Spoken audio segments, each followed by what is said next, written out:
Indian reiki ಉಚಿತ 4 ದಿನಗಳ ಶಿಬಿರದ 2ನೇ ದಿನಕ್ಕೆ ನಿಮ್ಮೆಲ್ಲರಿಗೂ ಪ್ರೀತಿಯ ಸ್ವಾಗತ. ಇವತ್ತಿನ ವಿಶೇಷವಾಗಿರುವಂತಹ ಸೆಷನ್ ನಡೆಸ್ಕೊಡ್ಲಿಕ್ಕೆ ನಮ್ಮೆಲ್ಲರ ಪ್ರೀತಿಯ ಗುರು ಮಾತೆ ಆಗಿರುವಂತಹ ಗುರುಗಳಾಗಿರುವಂತಹ ಕರ್ನಾಟಕದ ಮೊದಲ master mind trainer, Indian reiki grand master, Usui reiki grand master, money reiki grand master, Rajakriya reiki grand master, chakra balancing coach, life coach. 18 ಕ್ಷೇತ್ರಗಳಲ್ಲಿ ಇವರು ಬೆಸ್ಟ್ ಕೋಚ್ ಆಗಿ ಕಾರ್ಯವನ್ನು ನಿರ್ವಹಿಸಿದ್ದಾರೆ. 2.5 ಲಕ್ಷಕ್ಕೂ ಹೆಚ್ಚು ಜನರ ಜೀವನವನ್ನ ಪರಿವರ್ತನೆ ಮಾಡಿದ್ದಾರೆ. ಹಾಗೇನೆ ಇವರು ಬೆಸ್ಟ್ ಮೋಟಿವೇಶನಲ್ ಸ್ಪೀಕರ್ ಆಗಿದ್ದಾರೆ ಮತ್ತು ಸಾಹಿತ್ಯ ಕ್ಷೇತ್ರದಲ್ಲಿ 12 ವರ್ಷಗಳ ಕಾಲ ಸೇವೆಯನ್ನು ಸಲ್ಲಿಸಿದ್ದಾರೆ. ಸಾಹಿತ್ಯ ಕ್ಷೇತ್ರದಲ್ಲಿ ಇವರು ಪ್ರಸಿದ್ಧವಾಗಿರುವಂತಹ ಉಪನ್ಯಾಸಕರು ಸಹ ಆಗಿದ್ದಾರೆ. ಹಾಗೆ ಬೆಸ್ಟ್ ನಿರೂಪಕರು ಸಹ, ಕನ್ನಡದ ನಿರೂಪಕರು ಸಹ ಆಗಿ ಕಾರ್ಯವನ್ನು ನಿರ್ವಹಿಸಿದ್ದಾರೆ. ಮತ್ತು ನಿವೇದಿತಾ ಹೂಗಾರ್ ಅನ್ನುವಂತಹ ಟ್ರೈನರ್ಸ್ ಅಕಾಡೆಮಿಯನ್ನ ಸಂಸ್ಥಾಪನೆ ಮಾಡಿ ಈ ಸಂಸ್ಥೆಯ ಮೂಲಕ ಸಾಕಷ್ಟು ಸಮಾಜಮುಖಿ, ಧಾರ್ಮಿಕ, ಆಧ್ಯಾತ್ಮಿಕ, ಯೋಗ ಕಾರ್ಯಕ್ರಮ, ಪ್ರವಚನ ಕಾರ್ಯಕ್ರಮಗಳನ್ನ ಉಚಿತವಾಗಿ ಹಮ್ಮಿಕೊಂಡು ಬಂದಿದ್ದಾರೆ. ಈ ನಿಟ್ಟಿನಲ್ಲಿ ಇವತ್ತು ನಡೀತಾ ಇರುವಂತಹ ಒಂದು ರೇಖಿ ಒಂದು ಉಚಿತ ಶಿಬಿರವು ಸಹ ಅದರಲ್ಲಿ ಆಡ್ ಆಗುತ್ತೆ. ಸೊ ಇವತ್ತಿನ ಇವ್ರ ಕನಸಾಗಿತ್ತು ರೇಖಿ ಎನ್ನುವಂಥದ್ದು ಪ್ರತಿಯೊಬ್ಬರ ಮನಗಳನ್ನ ತಲುಪಬೇಕು ಅಂತ ಹೇಳಿ, ಎಲ್ರಿಗೂ ರೇಖಿ ಬಗ್ಗೆ ಗೊತ್ತಾಗಬೇಕು. ಅದರಲ್ಲೂ ಇವರು ಉಸಿ ರೇಖಿ ಗ್ರ್ಯಾಂಡ್ ಮಾಸ್ಟರ್ ಆಗಿದ್ರು ಸಹ ಬಹಳ ಇವರು ಹೆಚ್ಚಿನ ಒಲವನ್ನು ತೋರಿಸಿದ್ದು ಇಂಡಿಯನ್ ರೇಖಿ, ಭಾರತೀಯ ರೇಖಿ ಮೇಲೆ. ಯಾಕೆ ಅಂತ ಹೇಳಿದ್ರೆ ಭಾರತೀಯ ರೇಖಿ ನಮ್ಮ ಮೂಲ ಆಗಿದೆ. ನಮ್ಮ ಮೂಲವನ್ನ ನಾವೆಲ್ಲರಿಗೂ ತಿಳಿಸ್ಬೇಕು, ಇದ್ರ ಬಗ್ಗೆ ಎಲ್ಲ ತಿಳ್ಕೊಂಡು ನಮ್ಮ ಎನರ್ಜಿಯನ್ನ ನಾವು ಹೇಗೆ ಕಾಪಾಡ್ಕೊಳ್ಬೇಕು, ಅದು ಅವ್ರೇನು ಕರಗತ ಮಾಡ್ಕೊಂಡ್ರು ಅದೆಲ್ಲರಿಗೂ ಸಿಗ್ಬೇಕು ಅನ್ನುವಂಥದ್ದು ಆಸೆ ಆಗಿತ್ತು. ಆ ಆಸೆ ಕನಸು ಈಗ ಯಶಸ್ವಿಯಾಗಿ ನಡೀತಾ ಇದೆ. ಇದುವರೆಗೂ 450ಕ್ಕೂ ಹೆಚ್ಚು ಜನರು ಶ್ರೀದೇವಿ ಅಮ್ಮನ ಅಡಿಯಲ್ಲಿ ಗ್ರ್ಯಾಂಡ್ ಮಾಸ್ಟರ್ ದೀಕ್ಷೆಯನ್ನ, ಇದೇ ಒಂದು ಇಂಡಿಯನ್ ರೇಖಿ ಗ್ರ್ಯಾಂಡ್ ಮಾಸ್ಟರ್ ದೀಕ್ಷೆಯನ್ನ ಪಡ್ಕೊಂಡಿದ್ದಾರೆ. ಇದು ನಮ್ಮ ಒಂದು ಸಂಸ್ಥೆಯ ಹೆಮ್ಮೆಯ ವಿಷಯ ಅಂತ ಹೇಳ್ಬೋದು. ಹಾಗಾಗಿ ಅಚ್ಚ ಕನ್ನಡದಲ್ಲಿ ತುಂಬಾ ಬೀದರ್ ಭಾಷೆನಲ್ಲಿ ಕಟ್ಟುನಿಟ್ಟಾಗಿ ಪ್ರೀತಿಯಿಂದ ಬರ್ಕೊಡ್ರಿ ಶರಣಾರ್ಥಿ ಅಂತ ಹೇಳ್ತಾ, ನಮ್ಗೆಲ್ರಿಗೂ ಪ್ರೀತಿಯಿಂದ ಮಾರ್ಗದರ್ಶನ ನೀಡ್ತಾ ಕಲಿಸ್ತಾ ಇರುವಂತಹ ಇವತ್ತಿನ ರೇಖಿ ಲೆವೆಲ್ 2 ಸೆಷನ್ ನ ರೇಖಿ ಫಸ್ಟ್ ಲೆವೆಲ್ ನ 2ನೇ ಸೆಷನ್ ನಡೆಸ್ಕೊಡ್ಲಿಕ್ಕೆ ಅವರಿಗೆ ನಾನು ಎಲ್ಲರ ಪರವಾಗಿ ಸ್ವಾಗತವನ್ನು ಮಾಡ್ತಾ ಇದ್ದೇನೆ. ಅದಕ್ಕಿಂತ ಮುಂಚೆ ಎಲ್ಲರೂ ವಿಡಿಯೋ ಕಡ್ಡಾಯವಾಗಿ ಆನ್ ಮಾಡಿ ಸೆಷನ್ ಅಟೆಂಡ್ ಮಾಡಿ. ಯಾಕೆ ಹೇಳ್ತೀವಿ ಅಂತ ಹೇಳಿದ್ರೆ, ವಿಡಿಯೋ ಆನ್ ಮಾಡ್ಲಿಲ್ಲ ಅಂದ್ರೆ ಅಲರ್ಟ್ ಝೋನಿಗೆ ನಾವು ಬರೋದಿಲ್ಲ. ನಡೀತಾ ಇರುತ್ತೆ, ರೇಡಿಯೋ ಕೇಳ್ಕೊಂಡಂಗ್ ಕುತ್ಕೊಂಡ್ಬಿಟ್ಟಿರ್ತೀವಿ ಅಲ್ವಾ. ಕೆಲಸ ಮಾಡ್ತೀನಿ, ಅಡಿಗೆ ಮಾಡ್ತೀನಿ, ಹೋಮ್ವರ್ಕ್ ಮಾಡಿಸ್ತಾ ಮಾಡ್ತೀನಿ ಅನ್ನೋದನ್ನ ಸ್ವಲ್ಪ ಬದಿಗಿಟ್ರೆ ಈ ಒಂದು ಸಮಯದಲ್ಲಿ ನಮ್ಮನ್ನ ತೊಡಸ್ಕೊಳ್ಳಿಕ್ಕೆ ಬಹಳ ಅದ್ಭುತ ಕ್ಷಣ ಸಿಕ್ಕಿದೆ. ಅದೇ ರೀತಿಯಾಗಿ ನಮ್ಮದು ಅಂತಾರಾಷ್ಟ್ರೀಯ ಒಂದು ಸೆಷನ್ಸ್ ಆಗಿದೆ. ಎಲ್ಲ ಕಡೆಯಿಂದ, ಎಲ್ಲ ದೇಶ ರಾಜ್ಯಗಳಿಂದ ಭಾಗವಹಿಸ್ತಾರೆ. ಪ್ರಾಪರ್ ಆಗಿ ಡ್ರೆಸ್ ವೇರ್ ಮಾಡಿ. ಸಾಕಷ್ಟು ಜನ ಶಕೆ ಇರುತ್ತೆ, ಬೇಸಿಗೆ ಅಂತ ಹೇಳಿ ಹಾಗೇನೆ ಕೂತಿರ್ತಾರೆ. ಯಾರೆಲ್ಲ ಅಣ್ಣಂದಿರಿದ್ದಾರೆ, ಹಾಗಾಗಿ ಅವ್ರಿಗೆಲ್ಲರಿಗೂ ಒಂದ್ ಸಂದೇಶ ಏನು ಅಂತ ಹೇಳಿದ್ರೆ, ಸರಿಯಾಗಿ ನೀವು ಡ್ರೆಸ್ ವೇರ್ ಮಾಡಿ ಕುತ್ಕೊಳ್ಳಿ ಅಂತ ಹೇಳ್ತಾ, ನಾನು ಶ್ರೀದೇವಿ ಅಮ್ಮನ್ಗೆ ಈ ಸೆಷನ್ಗೆ ಪ್ರೀತಿಯಿಂದ ಹೃದಯಪೂರ್ವಕವಾಗಿ ಸ್ವಾಗತ ಮಾಡ್ತಾ ಇದ್ದೇನೆ. ಸ್ವಾಗತ ಶ್ರೀದೇವಿ ಅಮ್ಮ, ನಿಮ್ಗೆ ಸುಸ್ವಾಗತ.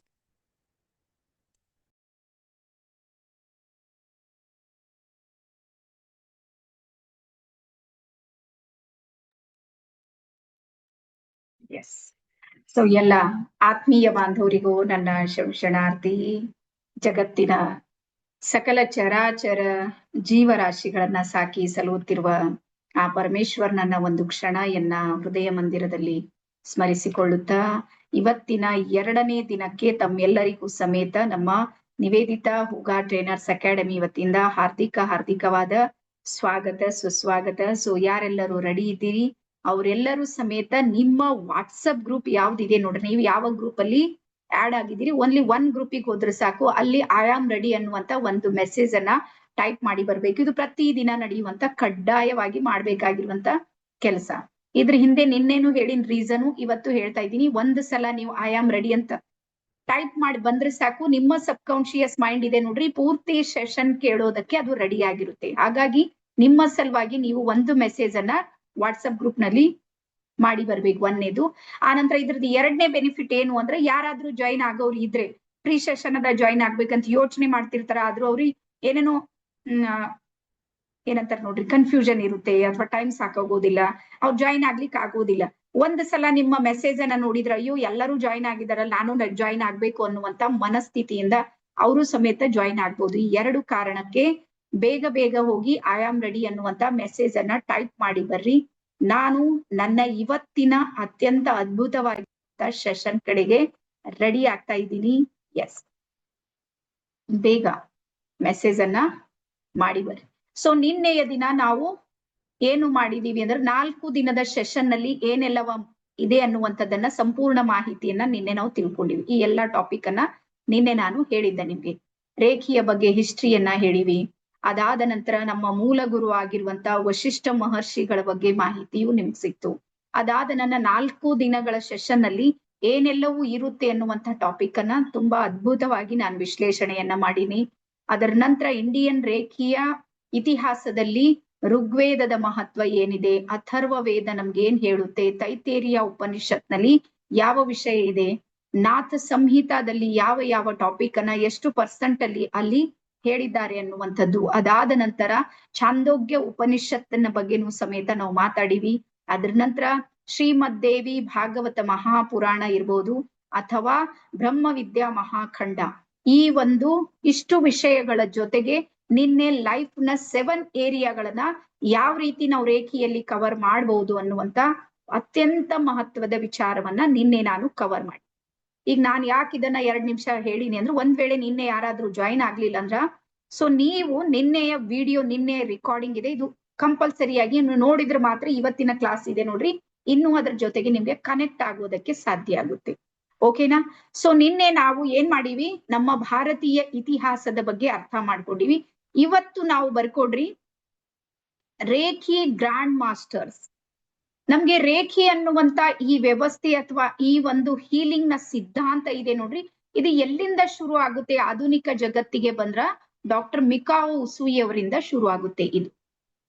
ಸೊ ಹಾಗಾಗಿ ಡಾಕ್ಟರ್ ಮಿಕಾವೊ ಉಸುಯಿ ಅವರು ಸುಮಾರು ಅವರದೇ ಜೀವನ ಚರಿತ್ರೆಯಲ್ಲಿ ಹೇಳ್ತಾರ, ನಾನು 12 ವರ್ಷಗಳ ಕಾಲ ಭಾರತಕ್ಕೆ ಹೋಗಿ ಅಲ್ಲಿನ ವೇದಗಳು, ಉಪನಿಷತ್ತುಗಳು ಪ್ರತಿಯೊಂದನ್ನ ನಾನು ಅಧ್ಯಯನ ಮಾಡೀನಿ. ಈ ಜ್ಞಾನದ ಹಿಂದೆ ಋಗ್ವೇದದ ಸಂಪೂರ್ಣ ಜ್ಞಾನ ಇದೆ ಅನ್ನುವಂಥದ್ದನ್ನ ಅವರು ಸಮೇತ ಒಪ್ಕೊಂಡಿರುವಂತದ್ದು. ಮತ್ತೆ ಇವತ್ತಿಗೂ ಯಾವುದೇ ರೇಖಿಯನ್ನ ಕಲಿಸ್ತಾರ, ಅವ್ರು ಈ ಟಾಪಿಕ್ ಅನ್ನ 100% ಹೇಳ್ತಾರ, ರೇಖಿ ನಮ್ಮಿಂದನೇ ಶುರುವಾಗಿದ್ದು ಅಂತ. ಹಾಗಾಗಿ ಇಲ್ಲಿ ಡಾಕ್ಟರ್ ಮಿಕಾವೊ ಉಸುಯಿ ಅವರು ಅವರ ಜೀವನದ ಒಂದಿಷ್ಟು ಹಂತಗಳಿಗೆ ಹೋದ್ರ ಅವ್ರ ಏನ್ ಮಾಡ್ತಾರಂದ್ರ, ಜಪಾನ್ ದೇಶದ ಕುರುಮಾ ಅನ್ನುವಂತ ಬೆಟ್ಟ ಇರುತ್ತೆ, ಬರ್ಕೊಡಿರ್ಬೇಕಾದ್ರೆ ಸ್ವಲ್ಪ ಹಿಸ್ಟ್ರಿ. ಆ ಕುರುಮಾ ಬೆಟ್ಟದಲ್ಲಿ 21 ದಿನಗಳ ಕಾಲ ತಪಸ್ಸನ್ನ ಆಚರಣೆ ಮಾಡ್ತಾರೆ. ಯಾರು? ಡಾಕ್ಟರ್ ಮಿಕಾವೊ ಉಸುಯಿ ಅವರು.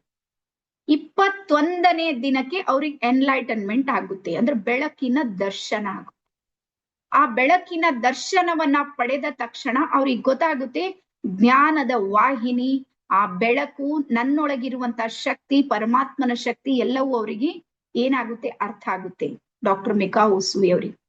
ಆ 21 ದಿನಗಳ ನಂತರ ಆ ಶಕ್ತಿಯನ್ನ ಪಡೆದುಕೊಂಡು ಅವ್ರು ಕುರುಮಾ ಬೆಟ್ಟದಿಂದ ಏನ್ ಮಾಡ್ತಾರ, ನಡಿತಾ ಕೆಳಗೆ ಬರ್ತಾ ಇರ್ತಾರೆ. 21 ಡೇಸ್ ಅವ್ರು ಉಪವಾಸ ಇರೋ ಕಾರಣಕ್ಕೆ ಅವರ ಆತ್ಮ ಬಹಳ ಸ್ಟ್ರಾಂಗ್ ಆಗಿರುತ್ತೆ, ಅದ್ರ ಶರೀರ ಬಹಳ ವೀಕ್ ಆಗಿರುತ್ತೆ, ಶಕ್ತಿಹೀನ ಆಗಿರುತ್ತೆ.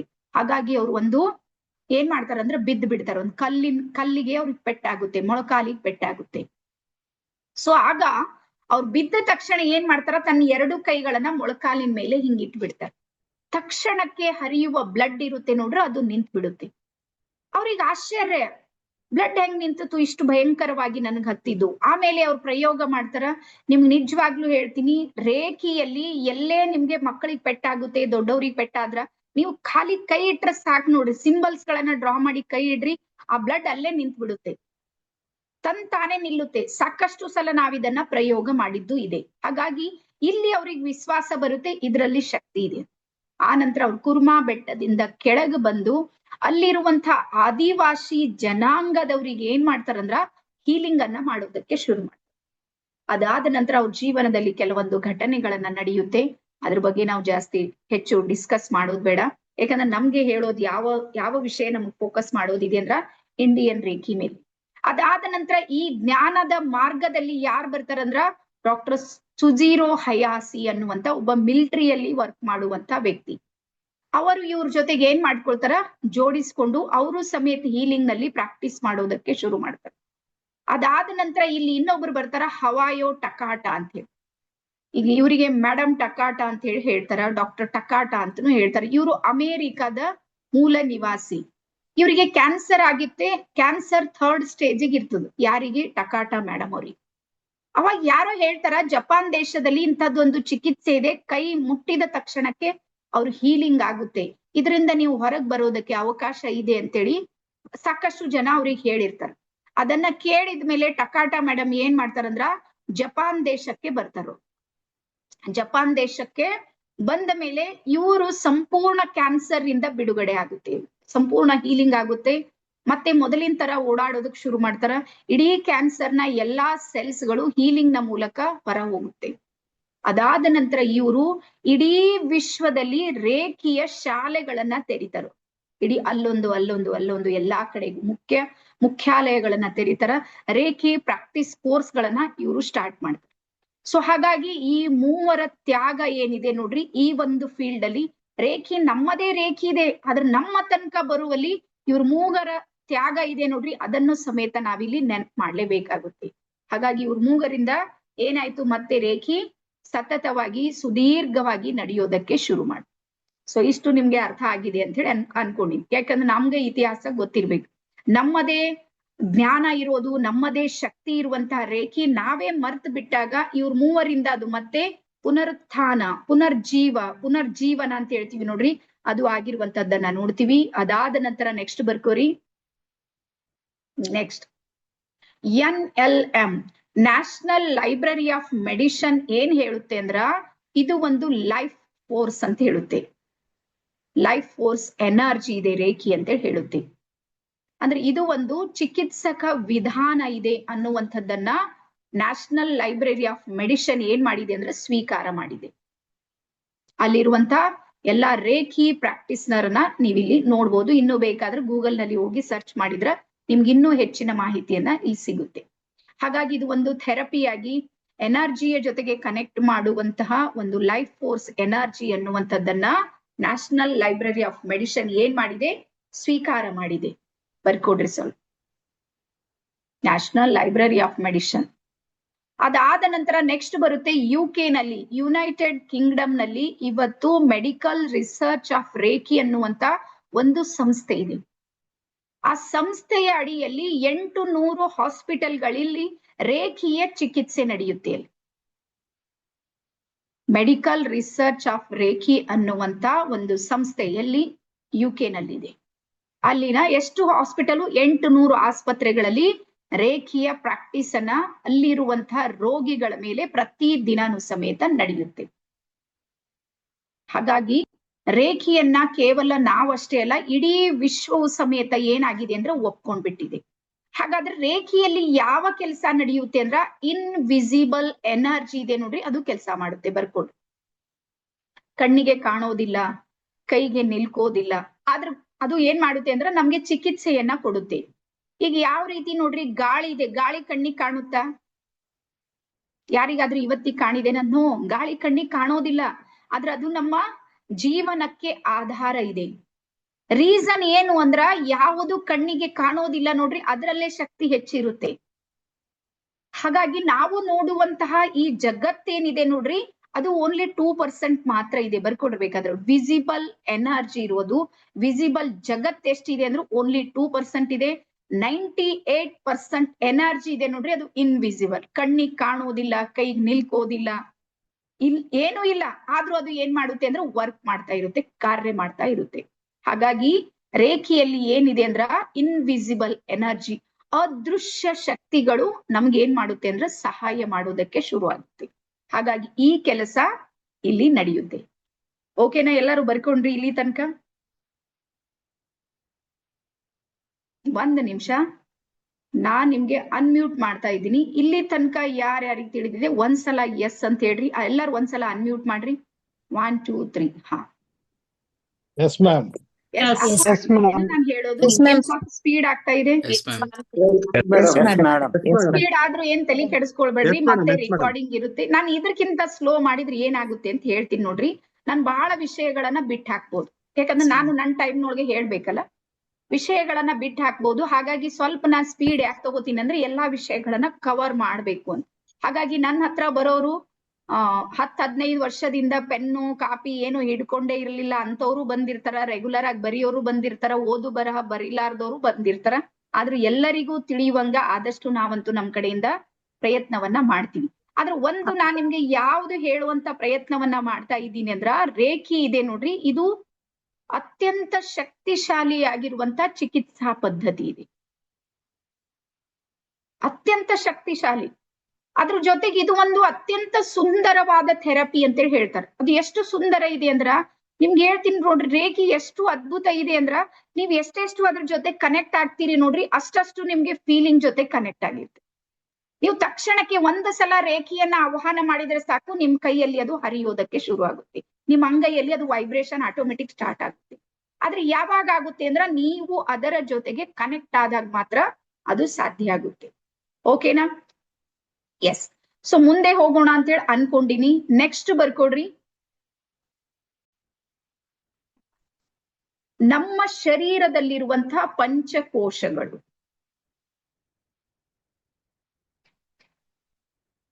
ಕೋಶ ಅಂದ್ರೆ ಏನು ಅಂದ್ರೆ ಲೇಯರ್, ಪದರು.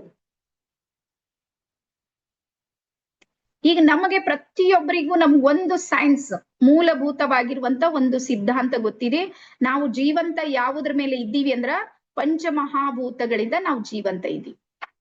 ನಮ್ಮಲ್ಲಿ ಯಾವ ಯಾವ ತತ್ವಗಳು ಕೆಲಸ ಮಾಡ್ತಾ ಇವೆ? ಚಾಟ್ ಬಾಕ್ಸ್ ಅಲ್ಲಿ ಹಾಕ್ರಿ ನೋಡೋಣ. ಯಾವ ಯಾವ ತತ್ವಗಳು ನಮ್ಮಲ್ಲಿ ಕಾರ್ಯ ಮಾಡ್ತಾ ಇವೆ? ಪಂಚಮಹಾಭೂತಗಳ ಬಗ್ಗೆ ಒಂದ್ಸಲ ಬರೀ ನೋಡೋಣ, ಯಾರ್ಯಾರಿಗೆ ನೆನಪಿದೆ ಅಂತ ಹೇಳಿ ನೋಡೋಣ.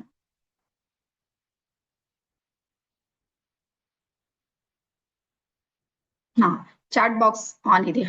ಶಶಿ ಮೇಡಮ್ ಹಾಕ್ಯಾರ ನೋಡ್ರಿ. ಭೂತತ್ವ ಇದೆ, ಆಕಾಶ ತತ್ವ ಇದೆ, ಜಲ ತತ್ವ ಇದೆ. ಆಕಾಶ, ಭೂಮಿ, ಅಗ್ನಿ, ಭರತ್. Okay, S. ಈ 5 ಪಂಚಮಹಾ ತತ್ವಗಳಿಂದ, ಪಂಚಮಹಾಭೂತಗಳಿಂದ ನಮ್ಮ ಶರೀರ ಏನಾಗಿದೆ? ನಿರ್ಮಾಣ ಆಗಿದೆ. ಎಲ್ಲರೂ ಒಪ್ತೀವಲ್ಲ? 6ನೇದು ಏನು ಇಲ್ಲ, 5 ಇರೋದು. ಹಾಗಾಗಿ ಯಾವ ರೀತಿ ಪಂಚಮಹಾಭೂತಗಳಿಂದ ನಮ್ಮ ಶರೀರದ ನಿರ್ಮಾಣ ಆಗಿದೆ, ಅದೇ ರೀತಿ ನಮ್ಮ ಶರೀರದ ಚಲನವಲನಗಳಿವೆ ನೋಡ್ರಿ, ಅವು ಎದ್ರಲಿಂದ ನಡೀತಾ ಇವೆ? ಪಂಚೇಂದ್ರಿಯಗಳ ಮೂಲಕ. ಬರ್ಕೊಡ್ರಿ. ನಾವು ಕಣ್ಣಿನಿಂದ ನೋಡ್ತಾ ಇದ್ದೀವಿ, ಕಿವಿಯಿಂದ ಕೇಳ್ತಾ ಇದ್ದೀವಿ, ಬಾಯಿಯಿಂದ ಮಾತಾಡ್ತಾ ಇದ್ದೀವಿ, ಮೂಗಿನಿಂದ ಉಸಿರಾಟ ಮಾಡ್ತಾ ಇದ್ದೀವಿ, ಸ್ಕಿನ್ ನಿಂದ ಸ್ಪರ್ಶದ ಅನುಭವ ಮಾಡ್ಕೊಳ್ತಾ ಇದ್ದೀವಿ. ಈ ರೀತಿ ಇವೆಲ್ಲ ಏನಿವೆ? ಪಂಚೇಂದ್ರಿಯಗಳು. ಅದೇ ರೀತಿ ಪಂಚ ಕರ್ಮೇಂದ್ರಿಯಗಳು ಸಮೇತ ನಮ್ಮಲ್ಲಿ ಕೆಲಸ ಮಾಡ್ತಾ ಇವೆ. ಅದೇ ರೀತಿ ಯಾವ ರೀತಿ ಪಂಚಮಹಾಭೂತಗಳಿವೆ, ಪಂಚೇಂದ್ರಿಯಗಳಿವೆ, ಪಂಚ ಕರ್ಮೇಂದ್ರಿಯಗಳು ಯಾವ ರೀತಿ ಇದೆ ನೋಡ್ರಿ, ಅದೇ ರೀತಿ ನಮ್ಮಲ್ಲಿ ಪಂಚಕೋಶಗಳು ಸಮೇತ ಇವೆ. ಬರ್ಕೊಟ್ ನೀಟ್ ಆಗ್ಬೇಡಿ. ಪಂಚಕೋಶಗಳು ನಿಮ್ಗೂ ಗೊತ್ತಿರ್ಬೋದು. ನಾನು ಈ ಅಧ್ಯಾತ್ಮದ ಕ್ಷೇತ್ರಕ್ಕೆ ಬರೋಕ್ಕಿಂತ ಮುಂಚೆ ನನಗ್ ಗೊತ್ತಿದ್ದಿಂದ 2 ವಿಷಯ ಇತ್ತು, ಮತ್ ನಿಮ್ಗೂ ಅಷ್ಟೇ ಗೊತ್ತಿರ್ಬೋದು. ಒಂದೇನು ಅಂದ್ರೆ, ಒಂದು ನಾವಿರ್ತೀವಿ, ನಮ್ಮ ಒಳಗ್ ಒಂದು ಜೀವ ಇರುತ್ತೆ, ಆತ್ಮ ಇರುತ್ತೆ. ಶರೀರ ಮತ್ತು ಆತ್ಮ, ಇವ್ 2 ಪಾರ್ಟ್ಗಳ ಬಗ್ಗೆ ನಮ್ಗೆಲ್ಲರಿಗೂ ಗೊತ್ತಿತ್ತಲ್ಲ? ಈಗ್ಲೂ ಅನಿಸುತ್ತೆ, ಒಂದ್ ಶರೀರ ಇದೆ, ಶರೀರದೊಳಗೆ ಒಂದು ಜೀವ ಇದೆ. ಎಲ್ಲಿ ತನಕ ಜೀವ ಇರುತ್ತೆ, ಶರೀರ ಅಲ್ಲಿ ತನಕ ಸಪೋರ್ಟ್ ಮಾಡುತ್ತೆ. ಯಾವಾಗ ಜೀವ ಸಪೋರ್ಟ್ ಮಾಡೋದಿಲ್ಲ, ಶರೀರ ಏನಾಗುತ್ತೆ? ಬಿದ್ದೋಗುತ್ತೆ, ಇಲ್ಲೇ ಇರುತ್ತೆ. ಇದಕ್ಕೆ ನಾವು ಡೆತ್ ಅಂತ ಹೇಳಿ ಒಂದು ವರ್ಡ್ ಅನ್ನ ಯೂಸ್ ಮಾಡ್ತೀವಿ. ಇವ್ 2 ಇದೆ ಅಂತ ನಮ್ಗೆ ಗೊತ್ತಿದೆ. ಆದ್ರೆ ಅದ್ಭುತ ಏನು ಅಂದ್ರ, ನಾವು 2 ಅಲ್ಲ, 5 ಲೇಯರ್ಸ್ ಗಳಿಂದ ನಿರ್ಮಾಣ ಆಗಿವಿ. ಹಾಗಾಗಿ ಶರೀರ ಒಂದು ಅದ್ಭುತವಾಗಿರುವಂತ ಯಂತ್ರ, ಒಂದು ಮಷೀನ್ ಇದು. ಇದಕ್ಕೆ ಎಷ್ಟು ಲೇಯರ್ಸ್, ಎಷ್ಟು ಪದರಗಳಿವೆ? 5 ಪದರಗಳಿವೆ. ಹಾಗಾಗಿ ಇಲ್ಲಿ ತೈತೇರಿಯ ಅನ್ನುವಂತ ಉಪನಿಷತ್ತು, ಬರ್ಕೋರಿ ಹೆಸರು. ತೈತೇರಿಯ ಅನ್ನುವಂತ ಉಪನಿಷತ್ನಲ್ಲಿ ಭೃಗು ಋಷಿ ಮತ್ತೆ ವರುಣ ಋಷಿಯ ಸಂವಾದಕ್ಕೆ ಬಂದಾಗ ಅಲ್ಲಿ ಪಂಚಕೋಶಗಳ ಬಗ್ಗೆ ನಮಗೆ ಮಾಹಿತಿ ಸಿಗುತ್ತೆ. ಭೃಗು ಋಷಿ ಮತ್ತೆ ವರುಣ ಋಷಿ ಅವರಿಬ್ಬರ ಸಂವಾದ. ಈಗ ನೋಡ್ರಿ, ನಮ್ಗೆ ಏನಾದ್ರೂ ಕ್ವಶನ್ ಬಂತು, ಏನಾದ್ರೂ ಡೌಟ್ ಬಂತು, ಎಲ್ಲಿ ಸರ್ಚ್ ಮಾಡ್ತೀವಿ ಹೇಳ್ರಿ? ಚಾಟ್ ಬಾಕ್ಸ್ ಆನ್ ಇದೆ ಅಂತ ಹೇಳಿ ಅನ್ಕೊಂಡಿನ. ನಮ್ಗೆ ಏನಾದ್ರೂ ಕ್ವಶನ್ಸ್, ಡೌಟ್ಸ್ ಬಂದಾಗ, ಶಶಿ ಮೇಡಮ್ ಹೇಳಿದ್ರು ನೋಡ್ರಿ, ಎಲ್ಲಿ ಸರ್ಚ್ ಮಾಡ್ತೀವಿ? ಗೂಗಲ್ ನಲ್ಲಿ. ಗೂಗಲ್ ಬಾಬಾ ಅಂತಾರ ಅದಕ್ಕೆ. ಗೂಗಲ್ ಬಾಬಾ ಬಲ್ಲಿ ಹೋಗಿ ಏನ್ ಮಾಡ್ತೀವಿ? ಸರ್ಚ್ ಮಾಡ್ತೀವಿ. ಏನ್ ಬೇಕದು ಟೈಪ್ ಮಾಡ್ತೀವಿ. ನಮ್ಗ್ ಸರಿ ಬೇಕಾದ್ರೂ ಅಲ್ಲೇ ಟೈಪ್ ಮಾಡ್ತೀವಿ, ಅದ್ರ ವಿರುದ್ಧನೂ ಏನಾದ್ರೂ ಬೇಕಂದ್ರೂ ಸಮೇತ ಮಾಡ್ತೀವಿ. ಚಾಟ್ ಜಿಪಿಟಿ ಆಮೇಲೆ ನೋಡೋಣ. ಕಾಮನ್ ಆಗಿ ನಾವು ಎಲ್ಲಿ ಹುಡುಕಾಟ ಮಾಡ್ತೀವಿ? ಗೂಗಲ್ ನಲ್ಲಿ. ಓಕೆನಾ? ಇವತ್ ಯಾರ್ಯಾರು ಹಿರಿಯರು ಇದ್ದಾರೆ ಅವರಿಗೂ ಗೊತ್ತಿದೆ, ಕಿರಿಯರಿಗೆ ಗೊತ್ತಿದೆ, ಮಧ್ಯಮ ಎಲ್ಲರಿಗೂ ಗೊತ್ತಿರುವಂತದ್ದು ಯಾವ್ದಿದೆ ಅಂದ್ರೆ ಗೂಗಲ್. ಗೂಗಲ್ ನಲ್ಲಿ ಹೋದ್ರೆ ಆನ್ಸರ್ ಸಿಗುತ್ತೆ. ಆದ್ರೆ ಬರ್ಕೊಡ್ರಿ, ನಮ್ಮ ಋಷಿ ಮುನಿಗಳ ಕಾಲಕ್ಕೂ ಸಮೇತ ಒಂದು ಗೂಗಲ್ ಇತ್ತು. ಗೂಗಲ್ ಅಲ್ಲಿ ಕೆಲಸ ಮಾಡ್ತಾ ಇತ್ತು. ಆ ಗೂಗಲ್ ನ ಹೆಸರು ಏನು ಅಂದ್ರೆ ತಪಶ್. ನಿಮಗ್ ಯಾವುದೇ ಪ್ರಶ್ನೆ ಇದೆ, ಹೋಗಿ ಏನ್ ಮಾಡ್ಬೇಕು? ತಪಸ್ಸಾಚರಣೆ ಮಾಡ್ಬೇಕು, ಆಳವಾದ ಧ್ಯಾನಕ್ಕೆ ಹೋಗ್ಬೇಕು. ಆ ಧ್ಯಾನದಲ್ಲಿ ಆ ಕ್ವಶನ್ಗೆ ಏನಾಗ್ತಿತ್ತು ಅಂದ್ರೆ ಆನ್ಸರ್ ಬರ್ತಿತ್ತು. ಆದ್ರೆ ಗೂಗಲ್ ಅಷ್ಟು ಸ್ಪೀಡ್ ಬರ್ತಾ ಇರ್ಲಿಲ್ಲ, ಅಲ್ಲಿ ಸಮಯ ಬೇಕಾಗ್ತಿತ್ತು. ಒಂದೊಂದ್ಸಲ 6 ತಿಂಗಳು, ವರ್ಷ, 2 ವರ್ಷ, 12 ವರ್ಷ ಹೋಗಿದ್ದು ಉದಾಹರಣೆಗಳು ಇವೆ ತಪಸ್ಸಿನಲ್ಲಿ. ಆದ್ರೆ ಆನ್ಸರ್ ಸಿಕ್ಕಿದ್ದು ಗ್ಯಾರಂಟಿ. ಹಾಗಾಗಿ ಇಲ್ಲಿ ವರುಣ ಋಷಿ ತಪಸ್ ಮಾಡಿರುವಂತ ಸಂದರ್ಭದಲ್ಲಿ ಸಿಕ್ಕಿರುವಂತ ಮಹಾಜ್ಞಾನ ಯಾವುದು ಅಂದ್ರ ಈ ಪಂಚಕೋಶಗಳು ಅಂತ. ನಮ್ಮಲ್ಲಿರುವಂತಹ 5 ಕೋಶದಲ್ಲಿ ಮೊದಲನೇ ಲೇಯರ್ ಬರುತ್ತೆ. ಮೊದಲನೇ ಕೋಶ ಬರ್ಕೋರಿ, ಅನ್ನಂ ಬ್ರಹ್ಮೋಚ್ಯತೆ. ವರ್ಡ್ ಹಿಂಗೆ ಬರೀ ಶಬ್ದ, ಅನ್ನಂ ಬ್ರಹ್ಮೋಚ್ಯತೆ. ಇದಕ್ಕೇನ್ ಹೇಳ್ತಾರ? ಅನ್ನಮಯ ಕೋಶ ಅಂತ. ಈ ಅನ್ನಮಯ ಕೋಶ ಯಾವುದು? ನಾವು ಟಚ್ ಮಾಡೋದಕ್ಕೆ ಬರ್ತಾ ಇರುವಂತ ಶರೀರ ಇದೆ ನೋಡ್ರಿ, ಈ ಶರೀರಕ್ಕೆ ನಾವು ಅನ್ನಮಯ ಕೋಶ ಅಂತ ಹೇಳ್ತೀವಿ. ಹಾಗೆ ಈ ಶರೀರದ ಮೂಲ ಏನಿದೆ ಅಂದ್ರೆ ಆಹಾರ ಇದೆ. ನೀವು ಆಹಾರ ತಗೊಂಡಾಗ ಮಾತ್ರ ಈ ಶರೀರ ಜೀವಂತ ಇರುತ್ತೆ. ಆಹಾರ ತಗೊಳ್ಳೋದನ್ನ ಬಿಟ್ಟು ಹಾಕ್ದ್ರಿ, 40 ಡೇಸ್ ಯಾರು ಆಹಾರವನ್ನ ತಗೊಳ್ಳೋದಿಲ್ಲ ನೋಡ್ರಿ, ಅವ್ರ ಏನಾಗುತ್ತೆ ಅಂದ್ರೆ ಶರೀರದಿಂದ ಆತ್ಮ ಹೊರಗೆ ಬರುತ್ತೆ. ಹಾಗಾಗಿ ನಾವು ಜೈನ್ ಧರ್ಮದಲ್ಲಿ ಏನಾದ್ರೂ ನೋಡಿದ್ರ ಅವ್ರ ಜೀವನದ ಕೊನೆಯ ಘಟ್ಟಕ್ಕೆ, ಈಗ ಸಾಕಿ ಜೀವನ ಸಾಕು ಅಂತೇಳಿ ತ್ಯಾಗ ಮಾಡುವ ಸಂದರ್ಭದಲ್ಲಿ ಅವ್ರು ಮಾಡೋದು ಏನು ಅಂದ್ರೆ ಅನ್ನ ನೀರು ಇದೆಲ್ಲಾನು ಏನ್ ಮಾಡ್ತಾರ? ತ್ಯಾಗ ಮಾಡ್ತಾರ. 40 ಡೇಸ್ ಹಂಗೆ ಇಡ್ತಾರೋ. 40 ದಿನದ ನಂತರ ಅವ್ರ ಶರೀರದಿಂದ ಪ್ರಾಣ ಪಕ್ಷಿ ಏನಾಗುತ್ತೆ ಅಂದ್ರೆ ಹಾರಿ ಹೋಗುತ್ತೆ. ಹಾಗಾಗಿ ಅನ್ನಂ ಬ್ರಹ್ಮೋಚ್ಯತೆ, ಅನ್ನಮಯ ಕೋಶ ಇದೆ ನೋಡ್ರಿ, ಇದು ಮೊದಲನೇ ಲೇಯರ್. ನಾವು ಅದಾದ ನಂತರ 2ನೇ ಲೇಯರ್ ಬರುತ್ತೆ, ಪ್ರಾಣಂ ಬ್ರಹ್ಮೋಚ್ಯತೆ ಅಂತ ಬರ್ಕೊಡ್ರಿ. ಪ್ರಾಣಂ ಬ್ರಹ್ಮೋಚ್ಯತೆ. ಈ ಪ್ರಾಣಂ ಬ್ರಹ್ಮೋಚ್ಯತೆ ಅಂದ್ರೆ ಪ್ರಾಣವಾಯು, ಒಳಗಿರುವಂತ ಉಸಿರಾಟದ ಪ್ರಕ್ರಿಯೆ. ಇದು ಜೀವಂತಿಕೆಯ ಮೂಲ. ಶರೀರ ಇದೆ, ಒಳಗ್ ಉಸಿರಿಲ್ಲ ಅಂದ್ರೆ ನಾವು ಬದುಕ್ತೀವಿ ಏನ್ ಹೇಳ್ರಿ? ಶರೀರ ಇದೆ, ಗಟ್ಟಿ ಮುಟ್ಟಿ ಇದೆ, ಒಳಗ್ ಉಸಿರಾಟ ಇಲ್ಲ, ನಡೆಯುತ್ತಾ? ಇಲ್ಲ. ಇದಕ್ಕೆ 2ನೇದು ಏನ್ ಬೇಕಾಗುತ್ತೆ? ಉಸಿರಾಟ. ಉಸಿರು ಮೀನ್ಸ್ ಪ್ರಾಣ. ಪ್ರಾಣ ಅನ್ನುವಂಥದ್ದು ಒಂದು ಕೋಶ, ಪ್ರಾಣಮಯ ಕೋಶ. ಈಗ ನಾನ್ ನಿಮ್ಗೆ ಒಂದ್ ಪ್ರಶ್ನೆಯನ್ನ ಕೇಳ್ತೀನಿ, ನೀವು ನೋಡಿರ್ಬೋದು ಇಂಥ ಘಟನೆ. ಯಾರೋ ಒಬ್ರಿಗೆ ಏನಾಗುತ್ತೆ ಅಂದ್ರೆ ಅಚಾನಕ್ಕೆ ಹೊಟ್ಟೆ ನೋವು ಸ್ಟಾರ್ಟ್ ಆಗಿದೆ ಅಂತ ತಿಳ್ಕೊರಿ. ಹೊಟ್ಟೆ ಬಹಳ ವಿಲ ವಿಲ ವಿಲ ವಿಲ ಒದ್ದಾಡ್ತಾ ಇದ್ದಾರೆ. ಅವ್ರಿಗೆ ನೀವು ಹಾಸ್ಪಿಟಲ್ ಕರ್ಕೊಂಡು ಹೋದ್ರಿ, ಅವ್ರಿಗೆಲ್ಲಾ ಟೆಸ್ಟ್ ಮಾಡ್ಸಿದ್ರಿ. ಅದೇನ್ ಸ್ಕ್ಯಾನಿಂಗ್ ಮಾಡ್ಬೇಕು, ಯಾವ್ದ್ಯಾವ್ದು ಯಾವ ಮಷೀನ್ದೊಳಗೆ ಏನೇನ್ ಮಾಡ್ಬೇಕು ಎಲ್ಲಾನು ಮಾಡಿದ್ರಿ. ಸಂಜೆ ಡಾಕ್ಟರ್ ರಿಪೋರ್ಟ್ ನೋಡಿ ಹೇಳ್ತಾರ, ನಿಲ್ಲಿದೆ, ರಿಪೋರ್ಟ್ ನಲ್ಲಿ ಏನೂ ಇಲ್ಲ. ಇಂಥ ಪೇಷಂಟ್ ಅನ್ನ ನೋಡಿರಿ. ಪ್ರಾಬ್ಲಮ್ ಅವ್ರಿಗೆ ಇದೆ, ಹೊಟ್ಟೆ ನೋವು ಇದೆ, 100% ಇದೆ, ಅವ್ರು ಒದ್ದಾಡ್ತಾ ಇರೋದು ನಿಜಾನೇ ಇದೆ, ಅವ್ರು ಬೇಕಂತ ಮಾಡ್ತಾ ಇಲ್ಲ. ಅದರ ರಿಸಲ್ಟ್ ಏನಿದೆ? ರಿಪೋರ್ಟ್ ಏನ್ ಹೇಳುತ್ತೆ? ನಿಲ್ ರಿಪೋರ್ಟ್, ಏನು ಇಲ್ಲ ಅವ್ರಿಗೆ. ಅವಾಗ ನಮ್ ತಲೆಯಾಗ ಏನ್ ಬರುತ್ತೆ ಹೇಳ್ರಿ? ಬರೀರಿ, ಸ್ವತಂತ್ರ ಅದ ನಿಮ್ಗೆ, ಏನು ಬರೀರಿ. ಏನ್ ಐಡಿಯಾ, ಏನ್ ತಲೆಯಾಗ ತಗೊಂಡಿರ್ತೀವಿ ನಾವು? ಎಲ್ಲಾರು ಟೈಪ್ ಮಾಡ್ರಿ ನೋಡೋಣ ಏನ್ ಬರುತ್ತೆ. ನಿಮ್ ಮನೆಯಲ್ಲಿಂದ ಒಂದ್ ಕೇಸ್ ಅಂತ ತಿಳ್ಕೊರಿ. ಎಕ್ಸಾಂಪಲ್, ನೀವು ಅವ್ರಿಗೆ ಹಾಸ್ಪಿಟಲ್ ಕೊಯ್ದಿರಿ, ರಿಪೋರ್ಟ್ ನಿಲ್ಲಿದೆ, ಆದ್ರೆ ಅವ್ರು ಹೇಳ್ತಾರ ನಾನ್ ಹೊಟ್ಟೆ ನೋವು ಕಡಿಮೆ ಆಗ್ತಾ ಇಲ್ಲ. ಕಾಲ ಜಾದು, ಯಾರಾದ್ರೂ ಮಾಟ ಮಂತ್ರ ಮಾಡಿದ್ರು, ನೆಗೆಟಿವ್ ಎನರ್ಜಿ ಇರ್ಬೋದು, ದೆವ್ವ ಭೂತ ಹಿಡಿದಿರ್ಬೋದು, ಬ್ಲಾಕ್ ಮ್ಯಾಜಿಕ್ ಆಗಿರ್ಬೋದು, ಮತ್ ಬೇಕಂತ ಮಾಡ್ತಾ ಇರ್ಬೋದು, ತವ್ರ ಮನಿಗ್ ಹೋಗ್ಲಕ್ ಐಡಿಯಾ ಮಾಡ್ಲತ್ತಿರ್ಬೇಕು, ಇವೆಲ್ಲಾನು ಬರ್ತಾವ. ಒಂದಲ್ಲ 100 ಬರುತ್ತೆ. ಬರುತ್ತೆ ನಾವೆಲ್ಲ. ಭ್ರಮೇನೂ ಇರ್ಬೋದು, ಇಲ್ಲ ಅದನ್ನು ಎಸ್, ಭ್ರಮೇನೂ ಇರ್ಬೋದು. ಓವರ್ ಟೆನ್ಷನ್ ಜಾಸ್ತಿ ಮಾಡ್ಕೊಂಡು ಹಿಂಗ್ ಮಾಡ್ತಾ ಇರ್ಬೋದು. ಎಸ್, ನೆಗೆಟಿವ್ ಎನರ್ಜಿನೂ ಇರ್ಬೋದು. ಏನೇನ್ ಬರುತ್ತೆ ಎಲ್ಲಾರು ಬರೀರ್ ನೋಡೋಣ. ಜರ ಸುಸ್ತಾದವ್ರೆಲ್ಲ ಆಕ್ಟಿವ್ ಆಗಿ ನೋಡೋಣ. ಇದು ನಮ್ಮ ಮನೆಯಲ್ಲೇ ನಡೆಯುವಂತ ಸಾಕಷ್ಟು ಘಟನೆಗಳಿವೆ. ನಿಮ್ಗೂ ಐಡಿಯಾ ಬರುತ್ತೆ, ಇಂಥದ್ ಬಂದ್ರೆ ಏನ್ ಮಾಡ್ಬೇಕಂತ ಇವತ್ತು ಐಡಿಯಾ ಕೊಡ್ಲತ್ತೀನಿ. ಬೇಗ ಟೈಪ್ ಮಾಡಿ ನೋಡೋಣ ಏನ್ ತಲೆಯಾಗ ಬರುತ್ತೆ ನಿಮ್ ತಕ್ಷಣಕ್ಕೆ, ಏನ್ ಬರ್ಬೋದು. ಈಗ ಬರ್ಕೊಡ್ರಿ, ಯಾವ ಸಮಸ್ಯೆ ಗ್ಯಾಸ್ಟ್ರಿಕ್ ಆಗಿರ್ಬೋದು. ಎಕ್ಸಾಂಪಲ್ ಬೇರೆ ಬೇರೆ ತಗೊಂಡು, ಯಾವ ಸಮಸ್ಯೆ ನಮ್ಮ ಅನ್ನಮಯ ಕೋಶದಲ್ಲಿ 40 ದಿನ ಇರುತ್ತೆ, ನೀಟಾಗಿ ಬರ್ಕು.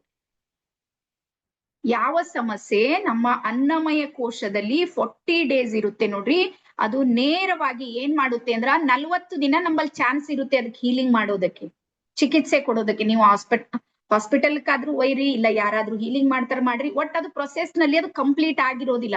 40 ದಿನ ಅನ್ನಮಯ ಕೋಶದಲ್ಲಿ ಯಾವ ಸಮಸ್ಯೆ ಇರುತ್ತೆ ನೋಡ್ರಿ, ಅದು ಏನ್ ಮಾಡುತ್ತೆ ಅಂದ್ರೆ ತನ್ನ ಲೇಯರ್ ನ ದಾಟಿ ಪ್ರಾಣಮಯ ಕೋಶಕ್ಕೆ ಹೋಗುತ್ತೆ.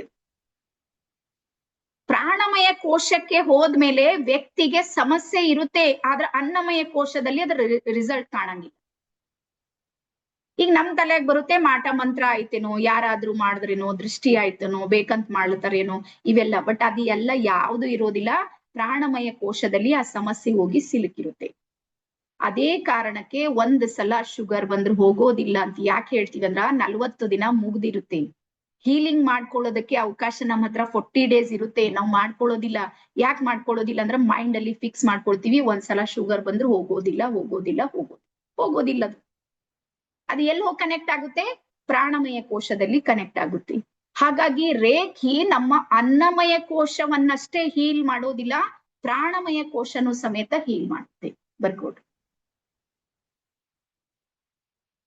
ರೇಖಿ ಕೇವಲ ಅನ್ನಮಯ ಅಷ್ಟೇ ಮಾಡೋದಿಲ್ಲ, ನಮ್ಮ ಪ್ರಾಣಮಯ ಕೋಶನು ಸಮೇತ ಏನ್ ಮಾಡುತ್ತೆ, ಹೀಲ್ ಮಾಡುತ್ತೆ. ಅದಕ್ಕೆ ನಾವು ಮನಿ ಬ್ಯಾಕ್ ಗ್ಯಾರಂಟಿ ಅಂತೀವಿ ಇದಕ್ಕೆ.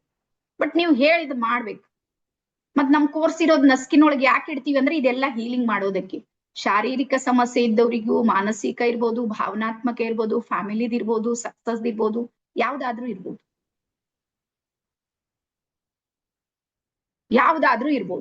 ಅದು ಎಲ್ಲದರ ಮೇಲೂ ಸಮೇತ ರೇಖಿ ಏನ್ ಮಾಡುತ್ತೆ, ಕಾರ್ಯ ಮಾಡುತ್ತೆ. ಈಗ ಅರ್ಥ ಆಯ್ತಾ ಎಲ್ಲರಿಗೂ? ಟೈಮಿಂಗ್ ಡ್ಯೂರೇಷನ್ ಎಷ್ಟಿರುತ್ತೆ, 40 ಡೇಸ್. ಇದೇ ರೀತಿ ಸೇಮ್ ಮಾನಸಿಕ ತೊಂದರೆಯಿಂದ ಬಳಲುವವರು ಸಮೇತ, ಈ ಡಿಪ್ರೆಷನ್ ಪೇಷಂಟ್ಗಳು ಇದ್ದಿರ್ತಾರ ನೋಡ್ರಿ, ಅವರು 40 ದಿನ ಮೊದಲು ಮೇಲ್ಪದರದಲ್ಲಿ ನಮ್ಗೆ ಗೊತ್ತಾಗುತ್ತೆ, ಆದ್ರೆ ಅವ್ರಿಗೆ ಟ್ರೀಟ್ಮೆಂಟ್ ಕೊಡೋದಿಲ್ಲ. ಇವತ್ ನಾವು ಮಾನಸಿಕ ಸಮಸ್ಯೆಯನ್ನ ಒಂದು ರೋಗ ಅಂತೇಳಿ ಕನ್ಸಿಡರ್ ಮಾಡೋದೇ ಬಹಳ ಕಡಿಮೆ ಆಗ್ಬಿಟ್ಟಿದೆ ನಮ್ಗೆ. ನಾವು ಬರೀ ರೋಗ ಅಂದ್ರೆ ಬರೀ ಶರೀರದ ಅಷ್ಟೇ ತಿಳ್ಕೊಂಡಿವಿ. ಬರ್ಕೋರಿ, ಸುಮಾರು ಏನಿಲ್ಲ ಅಂದ್ರೆ 90% ಸಮಸ್ಯೆಗಳಿಗೆ ಮೂಲ ಕಾರಣ ಯಾವುದು ಅಂದ್ರೆ ನಮ್ಮ ಮನಸ್ಸು.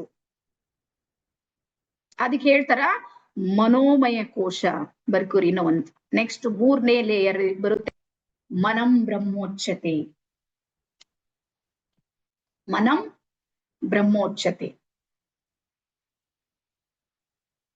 3ನೇ ಲೇಯರ್. ಯಾವ ವ್ಯಕ್ತಿಗೆ ಮಾನಸಿಕವಾಗಿ ನನಗ್ ಬರುತ್ತೆ ಅನ್ನುವ ಭಯ ಇರುತ್ತೆ ನೋಡ್ರಿ, ಅವನಿಗೆ ರೋಗ 100%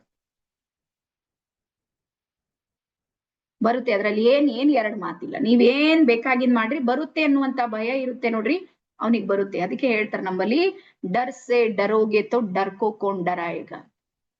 ನೀವು ಎಲ್ಲಿ ಭಯ ಪಡ್ತೀರಿ ನೋಡ್ರಿ, ಅಲ್ಲಿ ನಿಮ್ಗೆ ಸಮಸ್ಯೆ ಇರುತ್ತೆ ನೋಡ್ರಿ, ಯಾವ್ದೇ ರೀತಿ. ಮತ್ ಇವತ್ ನೆನ್ಪಿಟ್ಕೋರಿ, ಜಗತ್ತು ಭಯ ಪಡುವವರನ್ನ ಭಯ ಪಡಿಸುತ್ತೆ. ನಿರ್ಭಯ ಯಾರಿರ್ತಾರ ನೋಡ್ರಿ, ಅವ್ರಿಗೆ ಹೆದರುತ್ತೆ ಜಗತ್ತು. ಸೊ ಹಾಗಾಗಿ ಆಯ್ಕೆ ನಿಮ್ದಿದೆ, ನೀವ್ ಹೆಂಗ್ ಮಾಡ್ತೀರಿ. ಹಾಗಾಗಿ 3ನೇ ಲೇಯರ್, ಮನಸ್ಸನ್ನ ನಮ್ಮ ಹತೋಟಿಯಲ್ಲಿಡೋದಕ್ಕೆ, ಸಕಾರಾತ್ಮಕ ಚಿಂತನೆಗಳಿಂದ ನಮ್ಮ ಮನಸ್ಸನ್ನ ಪ್ರಫುಲ್ಲಗೊಳಿಸೋದಕ್ಕೂ ಸಮೇತ ರೇಖಿ ನಮ್ಗೆ ಸಪೋರ್ಟ್ ಮಾಡುತ್ತೆ. ಬರ್ಕೋಟ್. ಎಸ್. ಅದಾದ ನಂತರ ನೆಕ್ಸ್ಟ್ ಬರುತ್ತೆ ವಿಜ್ಞಾನಂ ಬ್ರಹ್ಮೋಚ್ಯತೆ, ವಿಜ್ಞಾನಮಯ ಕೋಶ. ನಮ್ಮ ಶರೀರದಲ್ಲಿರುವಂತ 60 ಟ್ರಿಲಿಯನ್ ಜೀವಕೋಶಗಳಿವೆ ನೋಡ್ರಿ, ಆ ಜೀವಕೋಶಗಳಿಗೂ ರೇಖಿ ಹೀಲ್ ಮಾಡುತ್ತೆ.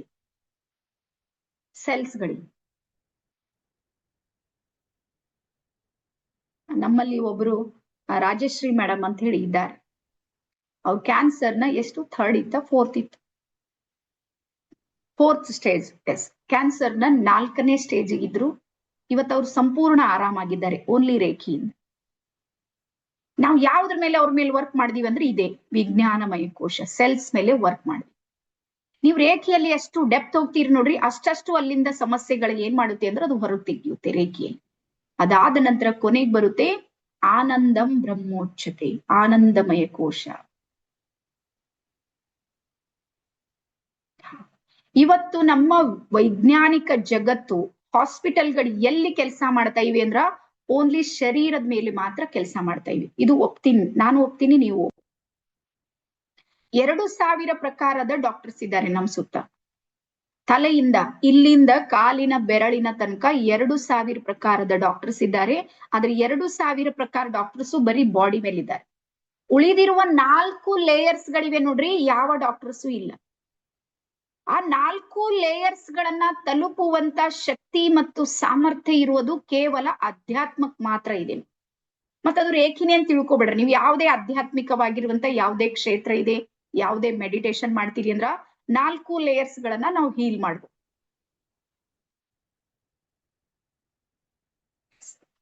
ಆದ್ರೆ ರೇಖಿಯಲ್ಲಿ ಒಂದ್ ಏನ್ ಚಮತ್ಕಾರ ಅಂದ್ರೆ ನಮ್ಮಲ್ಲೇ ಆ ಶಕ್ತಿ ಇರುತ್ತೆ, ನಮ್ಮನ್ನ ನಾವು ಹೀಲಿಂಗ್ ಮಾಡ್ಕೊಳ್ಬಹುದು. ಇದು ದೊಡ್ಡ ಪವರ್ ಇಲ್ಲಿರುವಂತದ್ದು. ಇಷ್ಟು ಅರ್ಥ ಆಯ್ತಾ ಎಲ್ಲರಿಗೂ ಪಂಚಕೋಶಗಳ ಬಗ್ಗೆ? ಯಾರ್ಯಾರಿಗೆ ಅರ್ಥ ಆಗಿದೆ ಸ್ವಲ್ಪ ಹಿಂಗ್ ಕೈ ಮಾಡ್ರಿ. ಎಸ್, ನನ್ಗೆ ಅರ್ಥ ಆಗಿದೆ, ತಿಳಿತಾ ಇದೆ. ಉಳ್ದವ್ರೆಲ್ಲ ವಿಡಿಯೋ ಆನ್ ಮಾಡ್ರಿ.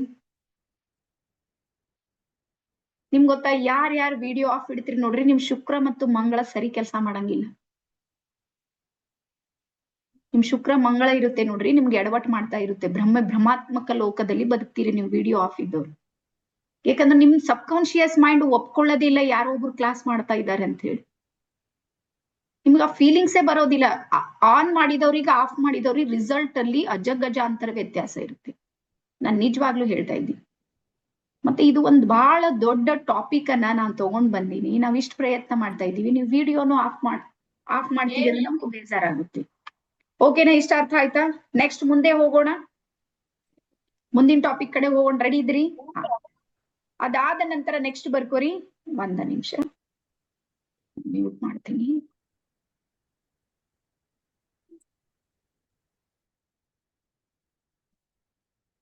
ಎಸ್, ಹಾ, ನಮ್ಮ ರೇಖೆಯಲ್ಲಿ ನಡೆಯುವಂತ ಮೆಡಿಟೇಷನ್ ಇದೆ ನೋಡ್ರಿ, ಅದು 7 ಚಕ್ರಗಳ ಮೇಲೆ ಹೀಲಿಂಗ್ ನಡೆಯುತ್ತೆ. ಇಲ್ಲಿ ಬರ್ಕೋರಿ. ನೀವು ಉಸುಯಿ ರೇಖೆಗೆ ಹೋದ್ರೆ ಅಲ್ಲಿ 24 ಪಾಯಿಂಟ್ಸ್ ಮೇಲೆ ಹೀಲಿಂಗ್ ಇರುತ್ತೆ. ನಾನು 5 ವರ್ಷ ಉಸುಯಿ ರೇಖೆಯ ಗ್ರ್ಯಾಂಡ್ ಮಾಸ್ಟರ್ ಆಗಿ ವರ್ಕ್ ಮಾಡಿದ್ದೆ, 5 years. ಮತ್ತೆ ಅಲ್ಲಿಂದ ಬಿಟ್ಟು ಇಲ್ಲಿ ಯಾಕೆ ಬಂದೀನಿ ಅಂತ ಹೇಳ್ತೀನಿ ನೋಡ್ರಿ. ಒಂದು ಕಾರಣ, ಉಸುಯಿ ರೇಖೆಯಲ್ಲಿ 3 days ನ ಕೋರ್ಸ್ ಇರುತ್ತೆ. ಒಂದು ಫಸ್ಟ್ ಸ್ಟೆಪ್ ನೀವು ಇಟ್ಟಾಗ 3 ದಿನದ ಒಂದು ಕೋರ್ಸ್ ಅನ್ನ ಕೊಡ್ತಾರಲ್ಲಿ. 3 ದಿನದಲ್ಲೇ ರೇಖಿ ಲೆವೆಲ್ 1, ರೇಖಿ ಲೆವೆಲ್ 2 ಎರಡು ಮುಗಿದು ಮತ್ತೆ ನಿಮ್ಗೆ ದೀಕ್ಷೆ ನಡೆಯುತ್ತೆ. ಯಾರ್ಯಾರಿದ್ರಿ ಉಸುಯಿ ರೇಖೆಯ ಮಾಸ್ಟರ್ಸ್? ಕೈ ಮಾಡಿ. ಉಸುಯಿ ರೇಖೆಯನ್ನ ಕಲ್ತವ್ರಿ, ಲೆವೆಲ್ 1, 2 ಕಲ್ತಿರ್ಬೋದು, ದೀಕ್ಷೆ ತಗೊಂಡಿರಿ ಇಲ್ಲ, ಕೆಲವ್ರು ಇದ್ದೀರಿ ಅಲ್ಲಲ್ಲಿ ಒಬ್ಬೊಬ್ರು. ಸೊ ಅಲ್ಲಿ ಏನಾಯ್ತು ಅಂದ್ರೆ 3 ದಿನಕ್ಕೆ ಲೆವೆಲ್ 1 ಕಲ್ತೀವಿ, ಲೆವೆಲ್ 2 ಕಲಿಯೋದಾಯ್ತು, ಮತ್ತೆ ದೀಕ್ಷೆನೂ ಆಯ್ತು. ನನ್ಗದು ಯಾಕೋ ಕರೆಕ್ಟ್ ಆಗಿ ಗೊತ್ತಾಗ್ಲಿಲ್ಲ. ಮತ್ತೆ 2ನೇ ಗುರುಗಳು ಅವರು 4 ದಿನ ಇದ್ರು. ಹಿಂಗೆ ಮಾಡಿ 3 ದಿನ 4 ದಿನ ಹಿಂಗೆ 6-7 ಜನ ಮುಗಿದ್ರು. ನನಗ್ ಅನಿಸ್ತಿದಿ ಏನ್ ಅಂತದಿಲ್ಲ, ನೋಡೋಣ, ಇನ್ನೂ ಪ್ಲಾನ್ ಮಾಡಾರ, ಇನ್ನೂ ಕಲಿಯೋಣ, ಇನ್ನೂ ಸರ್ಚ್ ಮಾಡ್ತಾ ಮಾಡ್ತಾ ಮಾಡ್ತಾ ನನಗ್ ಗೊತ್ತಾಯ್ತು, ಇಂಡಿಯಾದಲ್ಲಿ, ಭಾರತದಲ್ಲಿ ಕೇವಲ 3 ಜನ ಮಾತ್ರ ರೇಖಿ ಗ್ರ್ಯಾಂಡ್ ಮಾಸ್ಟರ್ಸ್ ಇದ್ದಾರೆ. ಅವರು ಇಂಡಿಯನ್ ರೇಖಿಯನ್ನ ಕಲಿಸ್ತಾರೆ. ಸೊ ಇದು ಗೊತ್ತಾದ್ಮೇಲೆ ಸುಮಾರು 6 ತಿಂಗಳು ನಾನು ಪ್ರಾಕ್ಟೀಸ್ ಮಾಡಿದೆ. ನಿಜವಾಗ್ಲೂ ಏನಿದೆ ನೋಡೋಣ. ಅದಾದ್ಮೇಲೆ ನನ್ಗೆ ರಿಸಲ್ಟ್ ಬಂತು. ನಂದು ಯಾವ್ಯಾವ ಕ್ಷೇತ್ರದಲ್ಲಿ ಏನೇನ್ ಪ್ರಾಬ್ಲಮ್ಸ್ ಗಳಿದ್ದು ಅದ್ರಲ್ಲಿಂದೆಲ್ಲ ನಾನು ಹೊರಗೆ ಬರೋದಕ್ಕೆ ಶುರು ಅದಾದ್ಮೇಲೆ ನನ್ಗೆ ವಿಶ್ವಾಸ ಆಯ್ತು, ಇದು 3 ದಿನ 4 ದಿನ ಮಾಡೋ ಕೆಲಸ ಇಲ್ಲ, ಇದು ಬಹಳ ಡೆಪ್ತ್ ಆಗಿ ಮಾಡುವಂತ ಬಹಳ ದೊಡ್ಡ ವಿದ್ಯೆ ಇದೆ ಅಂತ ಗೊತ್ತಾದ್ಮೇಲೆ ಈ ಫೀಲ್ಡ್ ಅಲ್ಲಿ ನಾವು ಇಳಿದು ಕೆಲಸ ಮಾಡೋದಕ್ಕೆ ಶುರು ಮಾಡಿದ್ವಿ. ಹಾಗಾಗಿ ಇದು ಒಂದು ಅತ್ಯಂತ ಅದ್ಭುತವಾಗಿರುವಂತಹ ವಿದ್ಯೆ, ಇದು ರೇಖಿ, ಇಂಡಿಯನ್ ರೇಖಿ. ಇಲ್ಲಿ ನಾವು ಯಾವುದರ ಮೇಲೆ ಹೀಲಿಂಗ್ ಮಾಡ್ತೀವಿ ಅಂದ್ರೆ 7 ಚಕ್ರಗಳ ಮೇಲೆ ಮಾಡ್ತೀವಿ, 7 ಚಕ್ರಗಳ ಮೇಲೆ. ಬರ್ಕೊಳ್ಳಿ. ಮತ್ತೆ ಇದು ನಿಮ್ಗೆ ರಟ್ ಹೊಡಿಬೇಕು ನೋಡ್ರಿ. ನಿಮ್ಮ ಹೀಲಿಂಗ್ ನಾಡಿದ್ದು ನಾನೇನ್ ದೀಕ್ಷೆ ಕೊಡ್ತೀನಿ ನೋಡ್ರಿ, ಇವೇ ಚಕ್ರಗಳಿಗೆ ದೀಕ್ಷೆ ಇರುತ್ತೆ. ನೀವು ಸರಿಯಾಗಿ ಪ್ರಾಕ್ಟೀಸ್ ಮಾಡ್ಬೇಕು. ಒಂದು ಸ್ಕ್ರೀನ್ ಶಾಟ್ ಬೇಕಾದ್ರೆ ತಗೊಳ್ರಿ ಇಲ್ಲಿ ಈಗ್ಲೇ. ಚಕ್ರ ಹೀಲಿಂಗ್ ಪಾಯಿಂಟ್ಸ್. ಸೊ ನಮ್ಮ ಶರೀರದಲ್ಲಿ ಶ್ರೀಮದ್ದೇವಿ ಭಾಗವತ ಮಹಾಪುರಾಣ ಇದೆ ನೋಡ್ರಿ, ಬರ್ಕೊಡ್ಬೇಕಾದ್ರೆ ಹೆಸರು. ಶ್ರೀಮದ್ದೇವಿ ಭಾಗವತ ಮಹಾಪುರಾಣದಲ್ಲಿ 72,000 ನಾಡಿಗಳ ಬಗ್ಗೆ ಮಾಹಿತಿ ಸಿಗುತ್ತೆ ಅಲ್ಲಿ. ಆ ನಾಡಿಗಳ ಜೊತೆಗೆ ಕನೆಕ್ಟ್ ಇರುವಂತಹ 114 ಚಕ್ರಗಳು ನಮ್ಮ ಶರೀರದಲ್ಲಿವೆ ಅನ್ನುವಂತ ಮಾಹಿತಿ ಅಲ್ಲಿ ನಿಮ್ಗೆ ಸಿಗುತ್ತೆ. ಆ 114 ಚಕ್ರಗಳಲ್ಲಿ 7 ಚಕ್ರಗಳಿಗೆ ನಾವು ಪ್ರಮುಖ ಚಕ್ರಗಳು ಅಂತ ಹೇಳಿ ಕರಿತೀವಿ. ಬರ್ಕೋರಿ. 7 ಚಕ್ರಗಳು ಪ್ರಮುಖ ಚಕ್ರ. ಅದರಲ್ಲಿ ಮೊದಲನೇ ಚಕ್ರ ಬರುತ್ತೆ ಮೂಲಾಧಾರ ಚಕ್ರ. ಹೆಸರು ಬರ್ಕೋರಿ, ಮೂಲಾಧಾರ ಚಕ್ರ.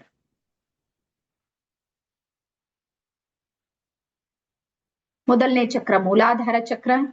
ಈ ಮೂಲಾಧಾರ ಚಕ್ರ ಎಲ್ಲಿ ಬರುತ್ತೆ ಅಂದ್ರೆ ನೀವು ಯಾವ ಬೇಸ್ ಮೇಲೆ ಕುಳಿತುಕೊಂಡಿದ್ದೀರಿ ನೋಡ್ರಿ, ಅಲ್ಲಿ ಮೂಲಾಧಾರ ಚಕ್ರ ಬರುತ್ತೆ, ಇಲ್ಲಿ. ಅದಾದ ನಂತರ ಎರಡನೇ ಚಕ್ರ ಬರುತ್ತೆ ಸ್ವಾದಿಷ್ಠಾನ ಚಕ್ರ. ಎರಡನೇ ಚಕ್ರ ಯಾವುದು? ಸ್ವಾದಿಷ್ಠಾನ.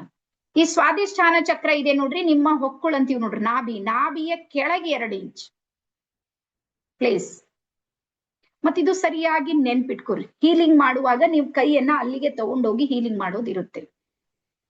ನೀವು ಮರ್ತ್ರ ಮತ್ತೆ ಕಷ್ಟ ಇದೆ ನೋಡ್ರಿ. ನಮ್ಮಲ್ಲಿ ಏನಾಗುತ್ತೆ ಅಂತ ಹೇಳ್ತೀನಿ ನೋಡಿ, ದೀಕ್ಷೆಯಲ್ಲಿ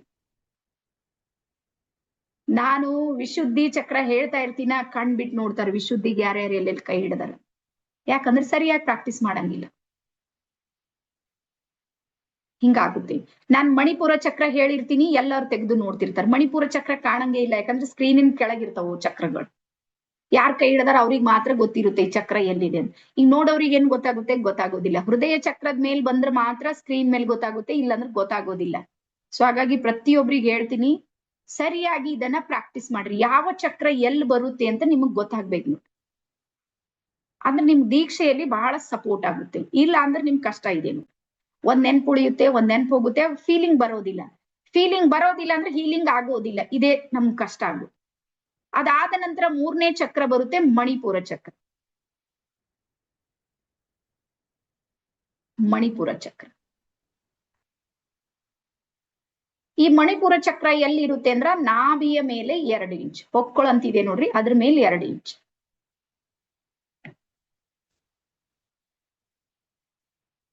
ಮಣಿಪುರ.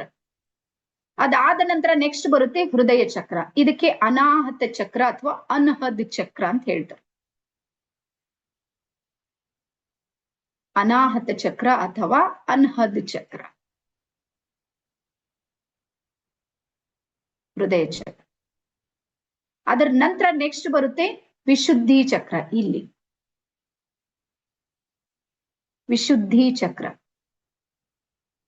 ಇದಕ್ಕೆ ಥ್ರೋಟ್ ಚಕ್ರ ಅಂತಾನೂ ಕರೀತಾರೆ. ವಿಶುದ್ಧಿ ಚಕ್ರ ಕಂಠದ ಮಧ್ಯದಲ್ಲಿ. ನಾವು ನಮ್ಮ ಆಫ್ಲೈನಿಗೆ ಬಂದಾಗ ಇದನ್ನ ಸ್ಟ್ರಾಂಗ್ ಮಾಡಿ ಇಲ್ಲಿಂದ ರಾಡ್ ಬ್ಯಾಂಡಿಂಗ್ ಮಾಡ್ತೀವಿ. ಕಬ್ಬಿಣದ ದೊಡ್ಡ ಇದು ಇರುತ್ತೆ ನೋಡ್ರಿ, ರಾಡ್ 8 mm, ಅದನ್ನ ಮಣಿಸ್ತಾರೆ ನಮ್ಮಲ್ಲಿ ಇಲ್ಲಿ ಇಟ್ಟು. ಈ ಚಕ್ರವನ್ನ ಬ್ಯಾಲೆನ್ಸ್ ಮಾಡಿರ್ತೀವಿ ನಾವು. ಅದಾದ ನಂತರ ನೆಕ್ಸ್ಟ್ ಬರುತ್ತೆ ಇಲ್ಲಿ ಆಜ್ಞಾ ಚಕ್ರ, ಭ್ರುಕುಟಿಯ ಮಧ್ಯದಲ್ಲಿ. ಅದರ ನಂತರ ನೆಕ್ಸ್ಟ್ ಬರುತ್ತೆ ಸಹಸ್ರಾರ ಚಕ್ರ, ಎಲ್ಲಕ್ಕಿಂತ ಮೇಲೆ. ಸಹಸ್ರಾರ ಚಕ್ರ. ಈ ಇಷ್ಟೂ ಚಕ್ರಗಳಿಗೆ ಏನಾಗುತ್ತೆ ಅಂದ್ರೆ ಇಂಡಿಯನ್ ರೇಖಿಯಲ್ಲಿ ಹೀಲಿಂಗ್ ಇರುತ್ತೆ, ಸೆಲ್ಫ್ ಹೀಲಿಂಗ್ ಇರುತ್ತೆ, ಚಕ್ರಗಳ ಮೇಲೆ ಹೀಲಿಂಗ್ ಇರುತ್ತೆ.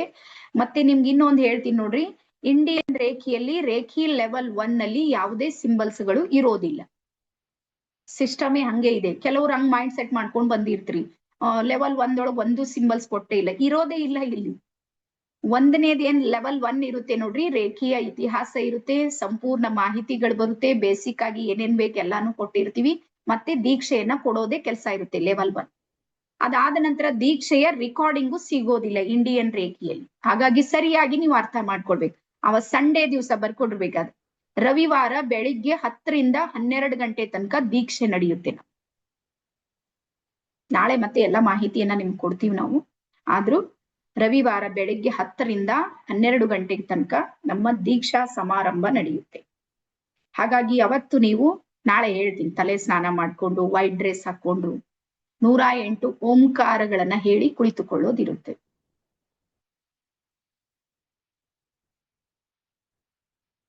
ನೋಟ್ ಮಾಡ್ಕೊಳ್ತೀನಿ ಅಂದ್ರೆ ಮಾಡ್ಕೊಡಿ. ತಲೆ ಸ್ನಾನ ಮಾಡಿ, ವೈಟ್ ಡ್ರೆಸ್ ಕಂಪಲ್ಸರಿ, ವೈಟ್ ಅಥವಾ ಲೈಟ್. ಆಮೇಲೆ 108 ಓಂಕಾರ ಬೆಳಿಗ್ಗೆ 10 ಗಂಟೆಗೆ ಇರುತ್ತೆ. ಇದು 10 ರಿಂದ 12 ಗಂಟೆ. ಆಮೇಲೆ ನಮ್ಮ ದೀಕ್ಷೆ ಸೆಲ್ಫ್ ಫೀಲಿಂಗ್ ನ ಪ್ರಾಕ್ಟೀಸ್ ಮಾಡಿಸ್ತೀವಿ. ಆ ನಂತರ ಮತ್ತೆ ನಿಮ್ಗೆ ದೀಕ್ಷೆ ಇರುತ್ತೆ. ಪ್ರತಿಯೊಂದು ನಿಮಿಷನೂ ಬಹಳ ಮಹತ್ವದ ಇರುತ್ತೆ ಆ ದಿನ. ಓಕೆನಾ? ಸೊ ಇಷ್ಟ ಅರ್ಥ ಆಯ್ತಾ 7 ಚಕ್ರಗಳದು? ಯಾರ್ಯಾರಿಗೆ ಅರ್ಥ ಆಗಿದೆ ಒಂದ್ಸಲ ಎಸ್ ಟೈಪ್ ಮಾಡ್ರಿ ನೋಡೋಣ. ಇಲ್ಲಿ ತನಕ ಗೊತ್ತಾದವ್ರು ಒಂದ್ಸಲ ಎಸ್ ಅನ್ ಟೈಪ್ ಮಾಡ್ರಿ.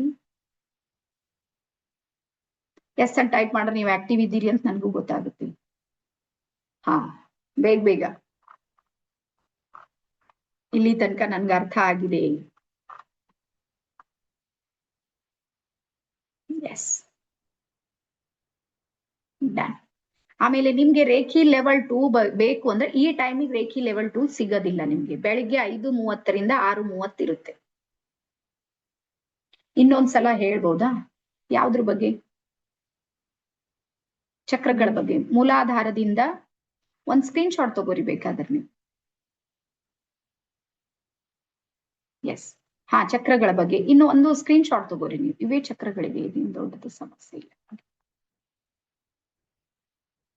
ಇಲ್ಲಿ ಕೊಟ್ಟಿನಿ ನೋಡ್ರಿ, ಒಂದ್ ಸ್ಕ್ರೀನ್ ಶಾಟ್ ತಗೋರಿ. ಇಲ್ಲಿ ಮೂಲಾಧಾರ ಶುರು ಆಗುತ್ತೆ.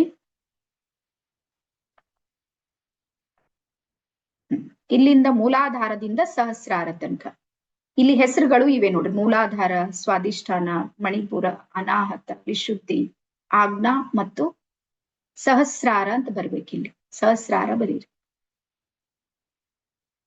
ಈ ಪಿಕ್ಚರ್ ಮೇಲೆ ಸಹಸ್ರಾರ ಬಂದಿಲ್ಲ ನನಗೆ. ನಾಳೆ ಅದು ಚೇಂಜ್ ಮಾಡ್ಬೇಕು. ಓಕೆನಾ? ಹಾ, ಅದಾದ ನಂತರ ನೆಕ್ಸ್ಟ್ ಬರ್ಕೋರಿ ರೇಖೀಯ ಪಂಚತತ್ವಗಳು. ರೇಖೀಯ ಪಂಚತತ್ವಗಳು. ಎಸ್. ಸೊ ಈಗ ಒಂದಿಷ್ಟು ಮತ್ತೆ ಪ್ರಾಕ್ಟಿಕಲ್ ಮೇಲೆ ಹೋಗೋಣ. ನನ್ನ ಎದುರಿಗೆ ಯಾರ್ಯಾರಿದ್ರಿ ನಾನು ಪ್ರಶ್ನೆ ಮಾಡ್ತೀನಿ, ನೀವು ಸತ್ಯವಾಗ್ಲೂ ಉತ್ತರ ಕೊಡ್ಬೇಕು. ಓಕೆನಾ? ಹಾ, ಈಗ ನಿನ್ನೆ ನಾನು ಕೇಳಿದ್ದ 7 ಏರಿಯಾಗಳಲ್ಲಿ ಯಾರ್ಯಾರಿಗೆ ಏನೇನ್ ಪ್ರಾಬ್ಲಮ್ ಇದೆ ಅಂದ್ರೆ ಎಲ್ಲರೂ ಎಸ್ ನೋ ಎಲ್ಲ ಹಾಕಿದ್ರಿ, ಬರ್ದಿರಿ. ಎಲ್ಲರೂ ನಿಜವಾಗ್ಲೂ ಉತ್ತರ ಕೊಟ್ಟಿರಿ. ನಮ್ ಬೀದರ್ ಕಡೆ ಹೇಳ್ತಾರ ಖರೆ ಖರೆ ಹೇಳ್ಬೇಕು, ಸತ್ಯವಾಗ್ಲೂ ಹೇಳ್ಬೇಕು. ಓಕೆನಾ? ಎಲ್ಲರೂ ರೆಡಿ ಇದ್ರಿ ಸತ್ಯವಾಗಿ ಹೇಳೋದಕ್ಕೆ? ನಾನು ಪ್ರಶ್ನೆ ಕೇಳ್ತೀನಿ, ನೀವು ಎಸ್ ಇದ್ರೆ ಎಸ್ ಹೇಳ್ಬೇಕು, ನೋ ಇದ್ರೆ ನೋ. ಸೊ ನನ್ನ ಮೊದಲ ಪ್ರಶ್ನೆ ಯಾವುದು ಅಂದ್ರೆ, ಯಾರ್ ನನ್ನ ಎದುರಿಗಿದ್ರಿ ನಿಮ್ಗೆಲ್ಲರಿಗೂ ಸಿಟ್ಟು ಬರುತ್ತೆ? ಸಿಟ್ಟು ಬರುತ್ತೆ, ಯಾವಾಗ ಯಾಕಾಗಲ್ಲ, ಬರ್ತಾನೆ ಇರುತ್ತೆ. ಅವಾಗ ಬರುತ್ತೆ, ವಾರಕ್ಕೊಂದ್ಸಲ ಬರುತ್ತೆ, 15 ದಿನಕ್ಕೊಂದ್ಸಲ ಬರುತ್ತೆ, ಇಲ್ಲ 6 ತಿಂಗಳಿಗೆ ಒಂದ್ಸಲ ಬಂದೇ ಬರುತ್ತೆ. ಯಾರ್ಯಾರಿಗೆ ಬರುತ್ತೆ ಎಸ್ ಅಂತ ಟೈಪ್ ಮಾಡಿ, ಸ್ಪೀಡ್ ಆಗಿ ಮಾಡಿ. ಮತ್ತೆ ಯಾವಾಗ್ಲೂ ನೆನ್ಪಿಡ್ರಿ, ರೇಖೆಯಲ್ಲಿ ನೀವು ನಿಮ್ಮ ತಪ್ಪನ್ನ ಸ್ವೀಕಾರ ಮಾಡಿದಾಗ ಇಲ್ಲಿ ನಿಮ್ಗೆ ಪರಿಹಾರ ಇದೆ. ನೀವು ತಪ್ಪನ್ನ ಒಪ್ಕೊಂಡಿಲ್ಲ ಅಂತ ತಿಳ್ಕೊ, ಪರಿಹಾರ ಸಿಗೋದಿಲ್ಲ.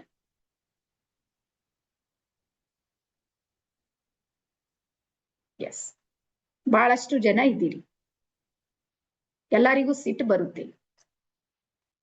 ಆದ್ರೆ ಇಲ್ಲಿ ಏನಿದೆ ರೇಖೆಯಲ್ಲಿ, ಯಾರಿಗೆ ಸಿಟ್ಟಿದೆ ನೋಡ್ರಿ ಅವ್ರಿಗೆ ದೀಕ್ಷೆ ಕೊಡಬೇಡ್ರಿ ಅಂತಿದೆ. ಈಗ ಹೆಂಗ್ ಮಾಡ್ತೀರಿ? ನೀವೇ ಒಪ್ಕೊಂಡಿರಿ ನಮಗ್ ಸಿಟ್ಟದ ಅಂತ ಹೇಳಿ. ಆದ್ರೆ ರೇಖೀಯ ಪಂಚತತ್ವಗಳು ಏನ್ ಹೇಳುತ್ತೆ, ಯಾರಿಗೆ ಬಹಳ ಭಯಂಕರ ಕೋಪ ಇದೆ ಅವ್ರಿಗೆ ಮಾತ್ರ ದೀಕ್ಷೆ ಕೊಡಬೇಡ್ರಿ. ಕೋಪ ಇದ್ದವರಿಗೆ ಯೂನಿವರ್ಸು ಸಪೋರ್ಟ್ ಮಾಡೋದಿಲ್ಲ, ಸ್ಪಷ್ಟವಾಗಿ ಹೇಳ್ತಾ ಇದ್ದೀನಿ. ಈಗ ಹೆಂಗ್ ಮಾಡ್ಬೇಕು ಪ್ರಶ್ನೆ? ಯಾರಿಗೆ ಸಿಟ್ಟಿದೆ ಅವರಿಗೆ ದೀಕ್ಷೆ ಕೊಡಬೇಡ್ರಿ ಅಂತಿದೆ ಆಪ್ಷನ್. ಈಗ ನೀವು ಒಪ್ಕೊಳ್ತಾ ಇದ್ದೀರಿ ನಮಗ್ ಸಿಟ್ಟಿದೆ ಅಂತ ಹೇಳಿ. ಹಂಗಾದ್ರೆ ಏನ್ ಮಾಡೋಣ? ಈಗ ನಾನ್ ಇವತ್ ಹೇಳ್ತೀನಿ, ಇವತ್ತಿನಿಂದ ನೀವ್ ಯಾರ್ಯಾರಿದ್ದೀರಿ ಸಿಟ್ಟು ಬಿಡೋದಕ್ಕೆ ತಯಾರು ಅವ್ರೆಲ್ಲಾರು ಹಿಂಗ್ ಕೈ ಮಾಡ್ರಿ, ನಿಮ್ಗೆಲ್ಲರಿಗೂ ದೀಕ್ಷೆ ಸಿಗುತ್ತೆ. ಅನನ್ಯ ದೀಕ್ಷಾದ್ ಫಾರ್ಮೆಟ್ ಹಾಕ್. ಯಾರ್ಯಾರಿದ್ದೀರಿ ಸಿಟ್ಟು ಬಿಡೋದಕ್ಕೆ ತಯಾರು ಅವ್ರೆಲ್ಲಾರು ಹಿಂಗ್ ಕೈ ಮಾಡ್ರಿ. ಮತ್ತೆ ಸ್ಕ್ರೀನ್ ಶಾಟ್ ತಗೊಳತೀನಿ ಮಕ್ಕಳಿಗೆ. ಹಿಂಗ್ ಕೈ ಮಾಡಿರಿ, ನಿಮ್ ಫ್ಯಾಮಿಲಿಗೆ ಕಳಿಸ್ತೀನಿ ನಾನು. ಯಾವತ್ತರ ಸಿಟ್ ಮಾಡ್ಬೇಕು ನೀವು ನಿಮ್ ಫ್ಯಾಮಿಲಿ ಕಳ್ಸಿರ್ತೀವಿ ನಾವು, ಯಾಕಂದ್ರೆ ನಿಮ್ ಫೋನ್ ನಂಬರ್ ಎಲ್ಲ ನಂಬಲ್ಲವ, ಗೊತ್ತಲ್ಲ? ನಿಮ್ ಜನ್ಮ ಕುಂಡಲಿ ನಮ್ಮ ಹತ್ರ ಇದೆ. ಫಾರ್ಮ್ ಬಂದಿರಿ ನೀವು ಫೇಸ್ಬುಕ್ಕಿನಾಗ, ಯಾರ್ಯಾರು ತುಂಬಿರಿ? ಎಲ್ಲಾರು ತುಂಬಿದವ್ರೆ ಇದ್ರೆ ಅವಾಗೆ ನಮ್ಮ ಗ್ರೂಪ್ ಓಪನ್ ಆಗಿದೆ, ಅಲ್ಲಿ ತನಕ ಇಲ್ಲ. ಏನ್ ಮಾಡ್ಬೇಕು? ಎಸ್. ಸೊ ಪ್ರತಿಯೊಬ್ಬರಿಗೆ ನನ್ನ ಸ್ಕ್ರೀನ್ ಮೇಲಿರುವಂತ ಪ್ರತಿಯೊಬ್ಬರಿಗೆ ಏನಿದೆ ಸಿಟ್ಟು ಬರುತ್ತೆ. ಒಂದಲ್ಲ ಒಂದಿನಾರ ಬರುವತ್ತು, ವಾರಕ್ಕೊಂದ್ಸಲ, ತಿಂಗಳಿಗೆ ಒಂದ್ಸಲ, 6 ತಿಂಗಳಿಗೆ ಒಂದ್ಸಲ, ಒಂದೊಂದ್ಸಲ ಮನೇಲಿ ಸಿಟ್ಟು ಬರುತ್ತೆ, ಆಫೀಸ್ ನಲ್ಲಿ ಬರೋದಿಲ್ಲ, ಆಫೀಸ್ ನಲ್ಲಿ ಸಿಟ್ಟು ಬರೋರಿಗೆ ಮನೇಲಿ ಬರೋದಿಲ್ಲ, ಇಲ್ಲ ಫ್ರೆಂಡ್ಸ್ ಎದುರಿಗೆ ಸಿಟ್ಟು ಬರುತ್ತೆ, ಯಾರ ಎದುರಿಗೆ ಬರೋದಿಲ್ಲ, ಇಲ್ಲ ಹೆಂಡತಿಗೆ ಸಿಟ್ಟು ಬರುತ್ತೆ, ಮನೆಯವ್ರ ಎದುರಿಗೆ ಬರೋದಿಲ್ಲ. ಹಿಂಗ ಅಲ್ಲ ಟಾರ್ಗೆಟ್ ಪಾಯಿಂಟ್ಸ್ ಗಳವ ನಮ್ ಸಿಟ್ಟು ಬರೋದಕ್ಕೆ. ಓಕೆನಾ? ಇದು ಸ್ವೀಕಾರ ಮಾಡ್ತೀರಿ ಎಲ್ಲಾರು? ಡನ್. ಅದಾದ ನಂತರ ಎರಡನೇದ್ ನೋಡ್ರಿ, ನೀವು ಯಾವ ದಿನ ನಾನು ಸಿಟ್ ಮಾಡಬಾರ್ದು ಅಂತ ಡಿಸೈಡ್ ಮಾಡಿರಿ, ದೇವ್ರಾಣಿ ಅವತ್ ಹೆಚ್ಚು ಸಿಟ್ಟು ಬಂದಿದ್ದಿದೆ. ಒಪ್ತಿರಿದು? ಇವತ್ತಿನ ಸಿಟ್ ಮಾಡ್ಬಾರ್ದು, ನಾನು ಶಾಂತ್ ಸಮಾಧಾನಲಿಂದ ಇರಮಿ, ಯಾರಿಗೇನು ಹೇಳ್ಬಾರ್ದು, ಏನು ಕೇಳ್ಬಾರ್ದು, ನನ್ ರಿಲೇಶನ್ ಎಲ್ಲ ಸಿಟ್ಲಿಂದ ಹಾಳಾಗುತ್ತೆ, ನನಗ್ ಗೊತ್ತಿದೆ. ಅವತ್ ನೀವು ಯಾವತ್ತು ದಿನ ಡಿಸೈಡ್ ಮಾಡ್ತೀರಿ ಅವತ್ ಏನಾಗುತ್ತೆ, ಸಿಟ್ಟು ಹೆಚ್ಚು ಬರುತ್ತೆ. ಬರೋರೆಲ್ಲ ಎಸ್ ಅಂತ ಟೈಪ್ ಮಾಡ್ರಿ. ಸತ್ಯ ಹೇಳ್ತಾ ಇದ್ದೆ. ನಾನು ಯಾಕೆ ಇಷ್ಟೊಂದು ವಿಶ್ವಾಸದಿಂದ ಹೇಳ್ತಾ ಇದ್ದೀನಿ ಅಂದ್ರೆ ನನ್ ಗತಿನೂ ಹಂಗೆ ಇತ್ತು. ನೀವ್ ಎಲ್ಲಿದ್ದೀರಿ ನೋಡ್ರಿ, ಎಲ್ಲ ಇದ್ದ ನಾನು ಒಂದಿನ 6 ವರ್ಷದ ಹಿಂದೆ ನಾನು ನಿಮ್ ತರಾನೇ ಕುಂತಿದ್ದ. ನನ್ಗೂ ಭಯಂಕರ ಸಿಟ್ಟಿತ್ತು. ನಾನ್ ಹೆಡ್ ಮಾಸ್ಟರ್ ಆಗಿ ವರ್ಕ್ ಮಾಡೋದು. ನಾನ್ ಎಷ್ಟು ಡೇಂಜರ್ ನನ್ ಸಿಟ್ಟಿತ್ತಂದ್ರ, ಊರಾಗಿಂದ ಒಬ್ರು ಗೇಟಿನ್ ಒಳಗ್ ಬಂದ್ರ ಮುಗಿತವ್ರ ಕತಿ. ಅವ್ರು ಬರ್ಬೇಕಂದ್ರ ಫೋನ್ ಮಾಡಿ ಹೇಳ್ಬೇಕು. ಆಫೀಸರ್ ಯಾರಾದ್ರೂ ಹೇಳ್ದೆ ಕೇಳ್ದೆ ಬಂದ್ರ ಅವ್ರ ಜನ್ಮ ಜಾಲಾಡ್ಸ್ತಿದ್ದನ, ಲೇಡೀಸ್ ಇದ್ದಲ್ಲಿ ಹೆಂಗ್ ಬಂದಿರಿ ಅಂತ. ಸುಮ್ನೆ ಅಷ್ಟು ಭಯಂಕರ ಸಿಟಿ. ಯಾರು ಕೆಣಕ್ಲಕ್ ಎಲ್ಲಾರು ನನ್ಗೆ ಭಯ ಪಡೋರು, ಅಂತ ಭಯಂಕರ. ಬಟ್ ನನ್ನ ಲೈಫ್ ನಲ್ಲಿ ಒಂದಿಷ್ಟು ಘಟನೆಗಳಾದು ನನ್ನ ಲೈಫ್ ನಲ್ಲಿ. ಆ ಘಟನೆಗಳಲ್ಲಿ ಒಂದೇನು ಅಂದ್ರ, 2015ರಲ್ಲಿ ನಮ್ಮ ಮಗಳ ಅಚಾನಕ್ಕೆ 11 ವರ್ಷಕ್ಕೆ ನಮ್ಮ ಮಗಳು ಡೆಂಗು ಆಗಿ ನಮ್ಮ ಮಗಳ ಡೆತ್ ಆಯ್ತು. ಡೆತ್ ಆದ್ಮೇಲೆ ನನ್ಗೆ ಈ ಜೀವನ ಇದೆ ನೋಡ್ರಿ, ಇದು ಶಾಶ್ವತ ಇಲ್ಲ ಅಂತ ಗೊತ್ತಾಯ್ತು. ನಾನು ಇದು ಲೆಕ್ಕದಿಲ್ಲ, ಇದು ತಾತ್ಕಾಲಿಕದ, ಯಾವಾಗ ಉಸಿರು ನಿಲ್ಲುತ್ತೆ ನನಗ್ ಗೊತ್ತಿಲ್ಲ ಇದು. ಹಾಗಾದ್ರೆ ಇದು ಸಿಟ್ಟು, ರೋಷ, ದ್ವೇಷ, ಅಸೂಯೆ ಇದೆಲ್ಲ ತಗೊಂಡು ಎಲ್ಲಿಗೆ ಹೋಗೋದದ ಅಂತ ನಾ ವಿಚಾರ ಮಾಡಿ ಬಿಟ್ಟು ಹಾಕ. ನಮ್ ಮಗಳ ಸಲುವಾಗಿ, ನಮ್ ಮಗಳ ಮೇಲೆ ಪ್ರಾಮಿಸ್ ಮಾಡಿ ನಮ್ ಮಗಳ ಸಲುವಾಗಿ ಆ ಕ್ಷೇತ್ರನ ಪೂರ್ತಿ ಕ್ವಿಟ್ ಮಾಡಿದೆವು. ಆಮೇಲೆ ಸಮಾಧಾನ ಆಗೋದಕ್ ಶುರು ಮಾಡ್ದ.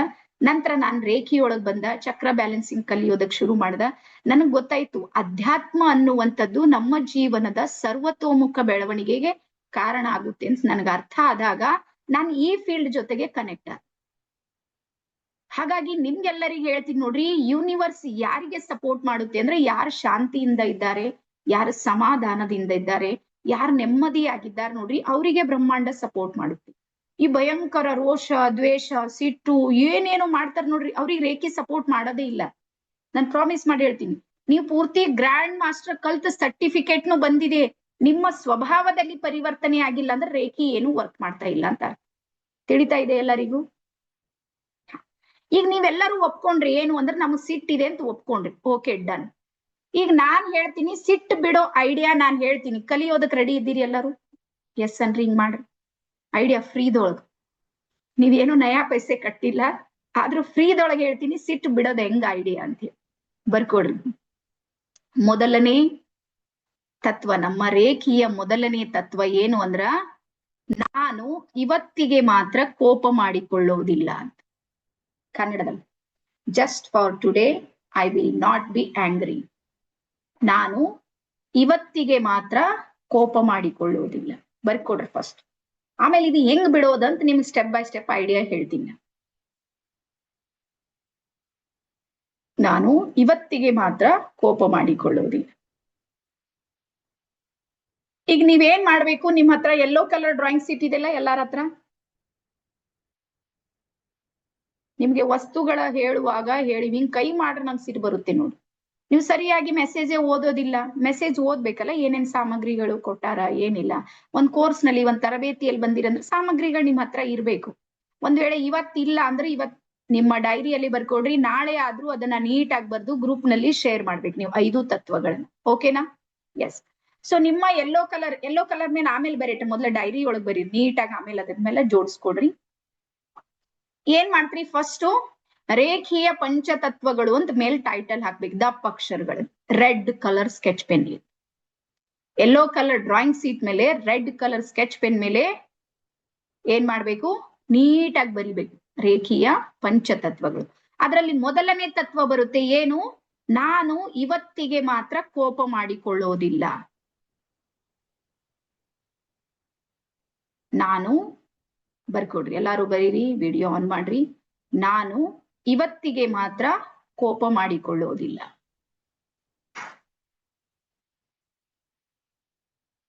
ಎಸ್.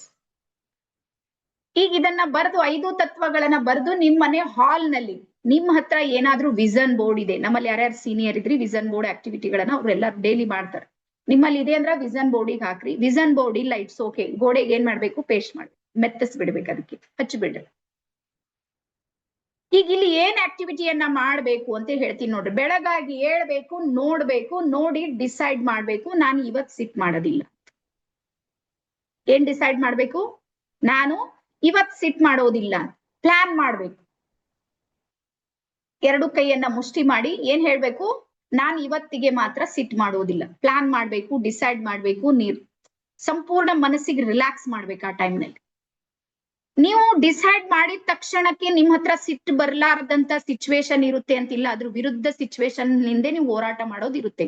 ಹೊರಗೆ ಹೋದ್ಮೇಲೆ ಆಫೀಸ್ದಾಗೆ ನಮ್ಮ ಮನೆಯವ್ರು ಇರ್ತಾರೆ, ಎಲ್ಲಾರು ಇರ್ತಾರೆ ಮನೆಯವ್ರು. ಆಫೀಸ್ ನನ್ನ ವಿರುದ್ಧನೇ ನಡೀತಾ ಇರುತ್ತೆ. ಆಫೀಸ್ನಲ್ಲಿ ನಿಮ್ಗೆ ಹೇಳ್ತೀನಿ, ನೀವು ಎಂಥ ದೇವಸ್ಥಾನದ ಆಫೀಸ್ನಲ್ಲೂ ಕೆಲಸ ಮಾಡ್ತಾ ಇದ್ದೀರಿ ಅಂದ್ರೆ ನಮ್ ವಿರುದ್ಧ ಪಾರ್ಟಿಗಳಲ್ಲಿ ಇದ್ದೇ ಇರ್ತಾವ.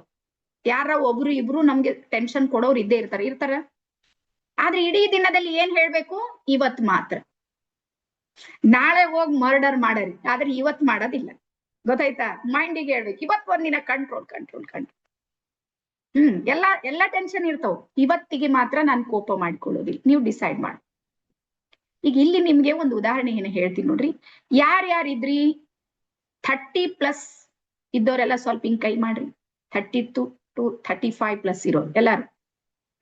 ನಾವು ಸಣ್ಣವ್ರು ಇದ್ದಾಗ ಹಳ್ಳಿ ಊರಾಗ ನೀವು ಯಾರು ಬೆಳೆದಿರಿ ನಿಮಗ್ ಒಂದು ಉದಾಹರಣೆ ಗೊತ್ತಿರ್ಬೋದು ಅಂತ ಅನ್ಕೊಡಿ. ನಾನಂತೂ ನಾವು ಸಣ್ಣವ್ರು ಇದ್ದಾಗ ಏನಿತ್ತು ಅಂದ್ರ, ಒಂದ್ ನ್ಯೂಸ್ ಬರ್ತಾ ಇತ್ತು. ಏನು ಅಂದ್ರ, ಒಂದು ದೆವ್ವ ಇದೆ, ಅದು ನಮ್ ಮನೆಗ್ ಬರುತ್ತೆ. ಅದಕ್ ನಾವು ನಮ್ ಮನೆ ಹೊರಬಾಗಿಲಿ, ನಾನಂತೂ ಬರ್ದಿದ್ದೆ ನೋಡ್ರಿ, ಇಂದು ಬೇಡ ನಾಳೆ ಬಾ ಅಂತ ಹೇಳಿ ಬರ್ದಿದ್ದೇವೆ. ಯಾರ್ಯಾರು ಬರ್ದಿರಿ? ಹಿಂಗ್ ಕೈ ಮಾಡ್ರಿ. ಎಲ್ಲಾರು ಬರ್ದಿರಿ. 35-40 ಇದ್ದವ್ರು ಎಲ್ಲಾರು ಆ ಟೈಮಿಗೆ ಬಂದಿದ್ದು. ಮತ್ತೆ ಇಡೀ ನಮ್ ಕರ್ನಾಟಕ ತುಂಬಾ ನ್ಯೂಸ್ ಇತ್ತಿದು. ಇಂದು ಬೇಡ ನಾಳೆ ಬಾ ಅಂತ ಹೇಳಿ ಯಾವ ವಿಶ್ವಾಸದ ಮೇಲೆ ಬರ್ದಿದ್ಯೋ ನೋಡ್ರಿ. ದೆವ್ವ ರಾತ್ರಿ ಬರ್ತಿತ್ತು ನೋಡ್ರಿ. ದೆವ್ವ ಎಜುಕೇಟೆಡ್, ಅದಕ್ಕೂ ಓದ್ಲಾಕ್ ಬರಿಲಾಕ್ ಬರ್ತಿತ್ತು. ಬಂದು ನೋಡ್ತಿತ್ತು, ರೇಖಾ ಅವ್ರು ಇವತ್ ಬೇಡ ನಾಳೆ ಬಾ ಅಂದಾರ ಅಂತ ಹೇಳಿ ವಾಪಸ್ಸು. ಮತ್ತೆ ಮರ್ದಿನ ಬರೋದು, ಮತ್ತೆ ಓದೋದು, ಇಲ್ಲ ಇವತ್ ಬೇಡ ನಾಳೆ, ಹೋಗಿ ಬಂದು ದೆವ್ವ ಮುದುಕಾಗಿ ಒಂದಿನ ಸತ್ತೇ ಹೋಯ್ತು. ನಾವು ಮದ್ವೆ ಮಾಡ್ಕೊಂಡೇ ಬಂದೆವು, ನಮ್ಮ ಮನೆಗ್ ದೆವ್ವ ಬಂದೇ ಇಲ್ಲ. ಕನ್ಫರ್ಮ್ ವಿಶ್ವಾಸದ ಬರ್ಕೊಡ್ರಿ. ನಮ್ಮ ಸಿಟ್ಟಿದೆ ನೋಡ್ರಿ, ಅದು ದೊಡ್ಡ ದೆವ್ವನೇ. ಅದಕ್ಕೆ ಏನ್ ಮಾಡೋದಿದೆ? ಇಂದು ಬೇಡ ನಾಳೆ ಬಾ, ಇವತ್ ಬೇಡ ನಾಳೆ ಬಾ. ಬರ್ಕೊಡಿ. ಏನ್ ಹೇಳೋದು ಅದಕ್ಕೆ? ಕೋಪಕ್ಕೆ ಇವತ್ ಬೇಡ ನಾಳೆ ಬಾ. ಇದು ಮೊದಲನೇ ತತ್ವ. ಈಸಿ ಇದೆನಾ? ಮಾಡ್ಬೋದಾ? ಮತ್ತೆ ನಿಮ್ಗೆ ಐಡಿಯಾ ಹೇಳ್ತೀನಿ. ಇದನ್ನ 21 ದಿನ 21 days ನೀವು ಯಾರು ಮಾಡ್ತೀರಿ, ನಿಜವಾಗ್ಲೂ ಹೇಳ್ತೀನಿ, ಶರಣರು, ಸಂತರು, ಮಹಾತ್ಮರು, ಸೂಫಿಗಳು ಅಂತ ಯಾರಾದ್ರೂ ಇದ್ರೆ ಅದು ನೀವೇ. ಒಂದು ದಿನ ಎಲ್ಲಾ ನ್ಯೂಸ್ ಚಾನಲ್ದವ್ರು ನಿಮ್ ಮನೆಗ್ ಬರ್ತಾರೆ. ದಿವ್ಯಾ ಮೇಡಮ್ ಸಿಟ್ಟಂಗ್ ಬಿಟ್ರಿ ಹೇಳ್ರಿ ಐಡಿಯಾ. ನೀವು ಐಡಿಯಾ ಕೊಡೋಷ್ಟು ಬೆಳಿತೀರಿ, ಬಟ್ ನೀವು ಮಾಡ್ಬೇಕಾಗುತ್ತೆ ನೋಡ್ರಿ ಲೈಫ್ ನಲ್ಲಿ. ಗೊತ್ತಾಗ್ತಾ ಇದೀನಾ? ನೀವು ಮಾಡಿದ್ರೆ ಮಾತ್ರ ಅದು ಅರ್ಥ ಆಗುತ್ತೆ, ಇಲ್ಲಂದ್ರೆ ಅರ್ಥ ಆಗೋದಿಲ್ಲ. ಮೊದಲನೇ ತತ್ವ ಈಸಿ ಇದೆನಾ? ಯಾರ್ಯಾರಿಗೆ ಈಸಿ ಇದೆ ಅನಿಸ್ತತೆ? ಇದು ಬಿಡ್ಬೋದಲ್ಲ? ಇಷ್ಟೇ. ಬೆಳಗಾಗಿ ಹೇಳ್ರಿ, ನಿರ್ಧಾರ ಮಾಡ್ರಿ, ಇಡೀ ದಿನ ಕಂಟ್ರೋಲ್ ನಲ್ಲಿರ್ರಿ, ರಾತ್ರಿ ಬಂದ್ ನೋಡ್ರಿ, ಥ್ಯಾಂಕ್ ಯು ಹೇಳ್ರಿ. ಎಸ್, ನಾನ್ ಮೊದಲನೇ ದಿನ ಗೆಲುವನ್ನ ಸಾಧಿಸಿನಿ. ಇವತ್ ಎಷ್ಟೆಷ್ಟು ಟೈಮ್ ನನ್ಗೆ ಸಿಟ್ಟು ಬರುವಂತ ಸಿಚುವೇಶನ್ಗಳಿದ್ದು ನಾನ್ ಮಾಡ್ಬಹುದಿತ್ತು, ಆದ್ರೂ ನಾನು ಏನ್ ಮಾಡ್ದ? ಕಂಟ್ರೋಲ್ ಮಾಡ್ಕೊ. ಹಾಗಾಗಿ ನಾನು ಗೆಲುವನ್ನ ಸಾಧಿಸಿದ. ಎಸ್ ಅನ್ರಿ, ವಾವ್ ಅನ್ರಿ, ಗ್ರೇಟ್ ಫೀಲ್ ಮಾಡ್ಕೋರಿ, ಥ್ಯಾಂಕ್ ಯು ಹೇಳ್ರಿ, ಆರಾಮ್ಸೆ ಮಲ್ಕೋರಿ. ಮೊದಲನೇ ತತ್ವ ಈಸಿ ಇದೆನಾ? ಮಾಡ್ಬೋದಾ? ಎಸ್. ಅದಾದ ನಂತರ ಎರಡನೇ ತತ್ವ ಬರ್ಕೋರಿ. ನಿಮ್ಗೆ ಕನ್ನಡದಲ್ಲಿ ಹಾಕ್ತೀನಿ, ವೇಟ್ ಮಾಡಿ. ನಮ್ ಬೀದರ್ ಎಲ್ಲ ತತ್ವಗಳು ಮಾಡ್ಬಿಟ್ಟಿನಿ ನಾನು. ಓಕೆ, ಎರಡನೇದು ಬರುತ್ತೆ, ನಾನು ಇವತ್ತಿಗೆ ಮಾತ್ರ ಚಿಂತೆ ಮಾಡೋದಿಲ್ಲ ಅಂತ. ನಾನು ಇವತ್ತಿಗೆ ಮಾತ್ರ ಚಿಂತೆ ಮಾಡೋದಿಲ್ಲ. ಯಾವಾಗ್ಲೂ ನೆನ್ಪಿಡ್ರಿ, ಇದು ಚಿಂತೆ ಅನ್ನುವಂಥದ್ದಿದೆ ನೋಡ್ರಿ, ಜಗತ್ತಿನ ಎಲ್ಲಾ ಚರಾಚರ ಜೀವರಾಶಿಗಳಿಗೂ ಇದ್ದಿದ್ದೆ. ಒಂದು ಇರುವೆ ಇದೆ ಅಂದ್ರೆ ಇರುವೆಗೆ ಚಿಂತೆ ಇದೆ, ಅದಕ್ಕೆ ಅದು ಬೇಸಿಗೆಯಲ್ಲಿ ಆಹಾರ ಸಂಗ್ರಹಣೆ ಮಾಡುತ್ತೆ. ಪಕ್ಷಿಗಳಿವೆ ಅಂದ್ರೆ ಅವಕ್ಕೂ ಚಿಂತೆ ಇದೆ, ಅದಕ್ಕೆ ಅವು ಗೂಡು ಕಟ್ಟುತ್ತೆ ಸುರಕ್ಷತೆಗಾಗಿ. ಪ್ರತಿಯೊಂದು ಜೀವರಾಶಿಗಳಿಗೂ ಸಮೇತ ಏನಿದೆ ಇಲ್ಲಿ? ಚಿಂತೆ ಇದೆ. ಹಾಗಾದ್ರೆ ನಮಗೆ ಏನಾಗ್ತಾ ಇದೆ, ನಮಗೆ ಯಾವ ಚಿಂತೆ ಇದೆ ಅಂತ ಹೇಳ್ತೀನಿ ನೋಡ್ರಿ. ನಮಗೆ 2 ಪ್ರಕಾರದ ಚಿಂತೆಗಳಿವೆ. ಒಂದು ಆಗಿ ಹೋಗಿರುವಂತ ಚಿಂತೆ ಮಾಡ್ತೀವಿ, ಏನೋ ಆಗಿದೆ ನಮ್ ಕೈಲಿಂದ ಆಗ್ಬಾರ್ದಿತ್ತು ಆಗೋಗಿದೆ. ಈಗ ಅದ್ರ ಮೇಲೆ ಜಾಸ್ತಿ ಫೋಕಸ್ ಮಾಡಿ ಟೆನ್ಷನ್ ಮಾಡ್ಕೊಳ್ಳೋದು, ಚಿಂತೆ ಮಾಡ್ಕೊಳ್ಳೋದು. ಈಗ ಹಿಂದೆ ಹೋಗಿ ಏನಾದ್ರೂ ರಿಪೇರ್ ಮಾಡೋದಕ್ಕೆ ನಮ್ಮಲ್ಲಿ ಆಪ್ಷನ್ ಇದೆ ಏನ್ ಹೇಳ್ರಿ ನನ್ಗೆ? ಜೋ ಹುವಾ ಸೋ ಹುವಾ. ಆಗಿದೆ ಆಗಿದೆ. ಈಗ ಅದು ಆಗಿರುವಂತ ಸಮಯಕ್ಕೆ ಹೋಗಿ ರಿಪೇರ್ ಮಾಡುವಂತ ಯಾವ ಆಪ್ಷನ್ಸ್ ಗಳು ಮನುಷ್ಯನ ಹತ್ರ ಇಲ್ಲ, ಸಾಧಾರಣ ಮನುಷ್ಯನ ಹತ್ರ. ಈಗ ಅದಕ್ಕೆ ಏನ್ ಮಾಡ್ಬೇಕು? ಸ್ವೀಕಾರ ಮಾಡ್ಬೇಕು. ಬರ್ಕೊಡ್ರಿ. ಹಿಂದೆ ಏನು ಆಗಿದೆ ನೋಡ್ರಿ, ಸ್ವೀಕಾರ ಮಾಡ್ರಿ. ಮುಂದೆ ಅದು ಆಗ್ಲಾರ್ದಂತ ನೋಡ್ಕೊಳ್ಳೋದಿದೆ ನೋಡ್ರಿ, ಅದು ನಮ್ ಜವಾಬ್ದಾರಿ. ಹಾಗಾಗಿ ಬೆಳಗ್ಗೆ ಎದ್ದು ಹೇಳ್ರಿ, ನಾನು ಇವತ್ತಿಗೆ ಮಾತ್ರ ಚಿಂತೆ ಮಾಡೋದಿಲ್ಲ. ನೀವು ಚಿಂತೆ ಮಾಡಿ ಯಾವತ್ತು ನೆನ್ಪಿಟ್ಕೋರಿ, ಇವತ್ತಿಗೂ ಚಿಂತೆ ಮಾಡುವಂತಹ ವ್ಯಕ್ತಿಯ ಚಿಂತೆಗಳು ಪರಿಹಾರನೇ ಆಗಿಲ್ಲ. ಯಾಕಾಗೋದಿಲ್ಲ? ನೀವು ಫೋಕಸ್ ಯಾವ್ದ್ರ ಮೇಲೆ ಮಾಡ್ತಾ ಇದ್ದೀರಿ? ಚಿಂತೆ ಮೇಲೆ ಫೋಕಸ್ ಮಾಡ್ತಾ ಇದ್ದೀರಿ. ಚಿಂತೆ ಮೇಲೆ ಮಾಡ್ಬೇಡ್ರಿ, ಪರಿಹಾರದ ಮೇಲೆ ಫೋಕಸ್ ಮಾಡ್ರಿ. ಏನ್ ಮಾಡ್ಬೇಕು? ಆಗಿದೆ ಆಗಿದೆ. ಜೋ ಹುವಾ ಸೋ ಹುವಾ. ಈಗ ಮುಂದೆ ಏನಿದೆ ಅದ್ರ ಮೇಲೆ ನೀವು ಫೋಕಸ್ ಮಾಡ್ಬೇಕು. ಎರಡನೇ, ಇವತ್ತಿಗೆ ಮಾತ್ರ ನಾನು ಚಿಂತೆ ಮಾಡೋದಿಲ್ಲ. ಮೂರನೇದ್ ಬರುತ್ತೆ, ಬರ್ಕೊಡ್ರಿ. ನಾನು ಇವತ್ತಿಗೆ ಮಾತ್ರ ನನ್ನ ಕರ್ತವ್ಯವನ್ನು ನಿಷ್ಠೆಯಿಂದ ಮಾಡುತ್ತೇನೆ. ನಾನು ಇವತ್ತಿಗೆ ಮಾತ್ರ ನನ್ನ ಕರ್ತವ್ಯ ಅಂದ್ರೆ ಈಗ ನಾನು ನಿಮ್ ಎದುರಿಗೆ ಕುಂತೀನಿ, ನನ್ ಕರ್ತವ್ಯ ಇದೆ, ನಾನು ನಿಷ್ಠೆಯಿಂದ ಮಾಡ್ತಾ ಇದ್ದೀನಿ.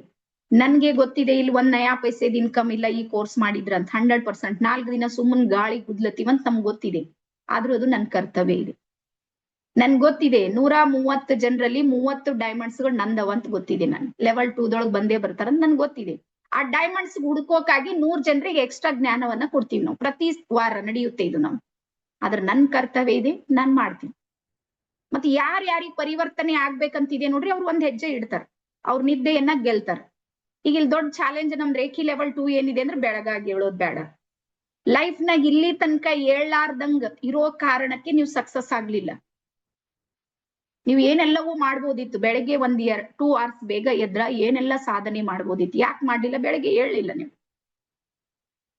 ಹಾಗಾಗಿ ಯಾರು ಬೆಳಿಗ್ಗೆ ಬೇಗ ಎದ್ದು ನೀವು ಮೆಡಿಟೇಷನ್ ಅನ್ನ ಮಾಡ್ತೀರಿ, ಜ್ಞಾನವನ್ನ ಪಡ್ಕೊಳ್ತೀರಿ, ಸತ್ಸಂಗದಲ್ಲಿ ಇರ್ತೀರಿ, ನಿಮ್ಮ ಬ್ರೈನ್ ನ ವೇವ್ಸ್ ಗಳಿದೆ ನೋಡ್ರಿ, ಅವು ಸ್ಟ್ರಾಂಗ್ ಆಗುತ್ತೆ. ಹ್ಯಾಪಿ ಹಾರ್ಮೋನ್ಸ್ ಗಳು ನಿಮ್ಮಲ್ಲಿ ರಿಲೀಸ್ ಆಗುತ್ತೆ.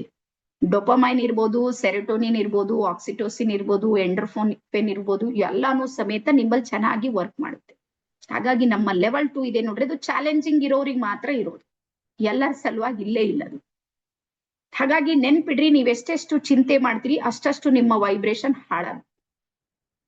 ಚಿಂತೆ ಮಾಡೋದನ್ನ ಬಿಡ್ರಿ, ನಿಮ್ಮ ಕರ್ತವ್ಯವನ್ನ ನೀವು ನಿಷ್ಠೆಯಿಂದ ಮಾಡೋದಕ್ಕೆ ಶುರು ಮಾಡಿ.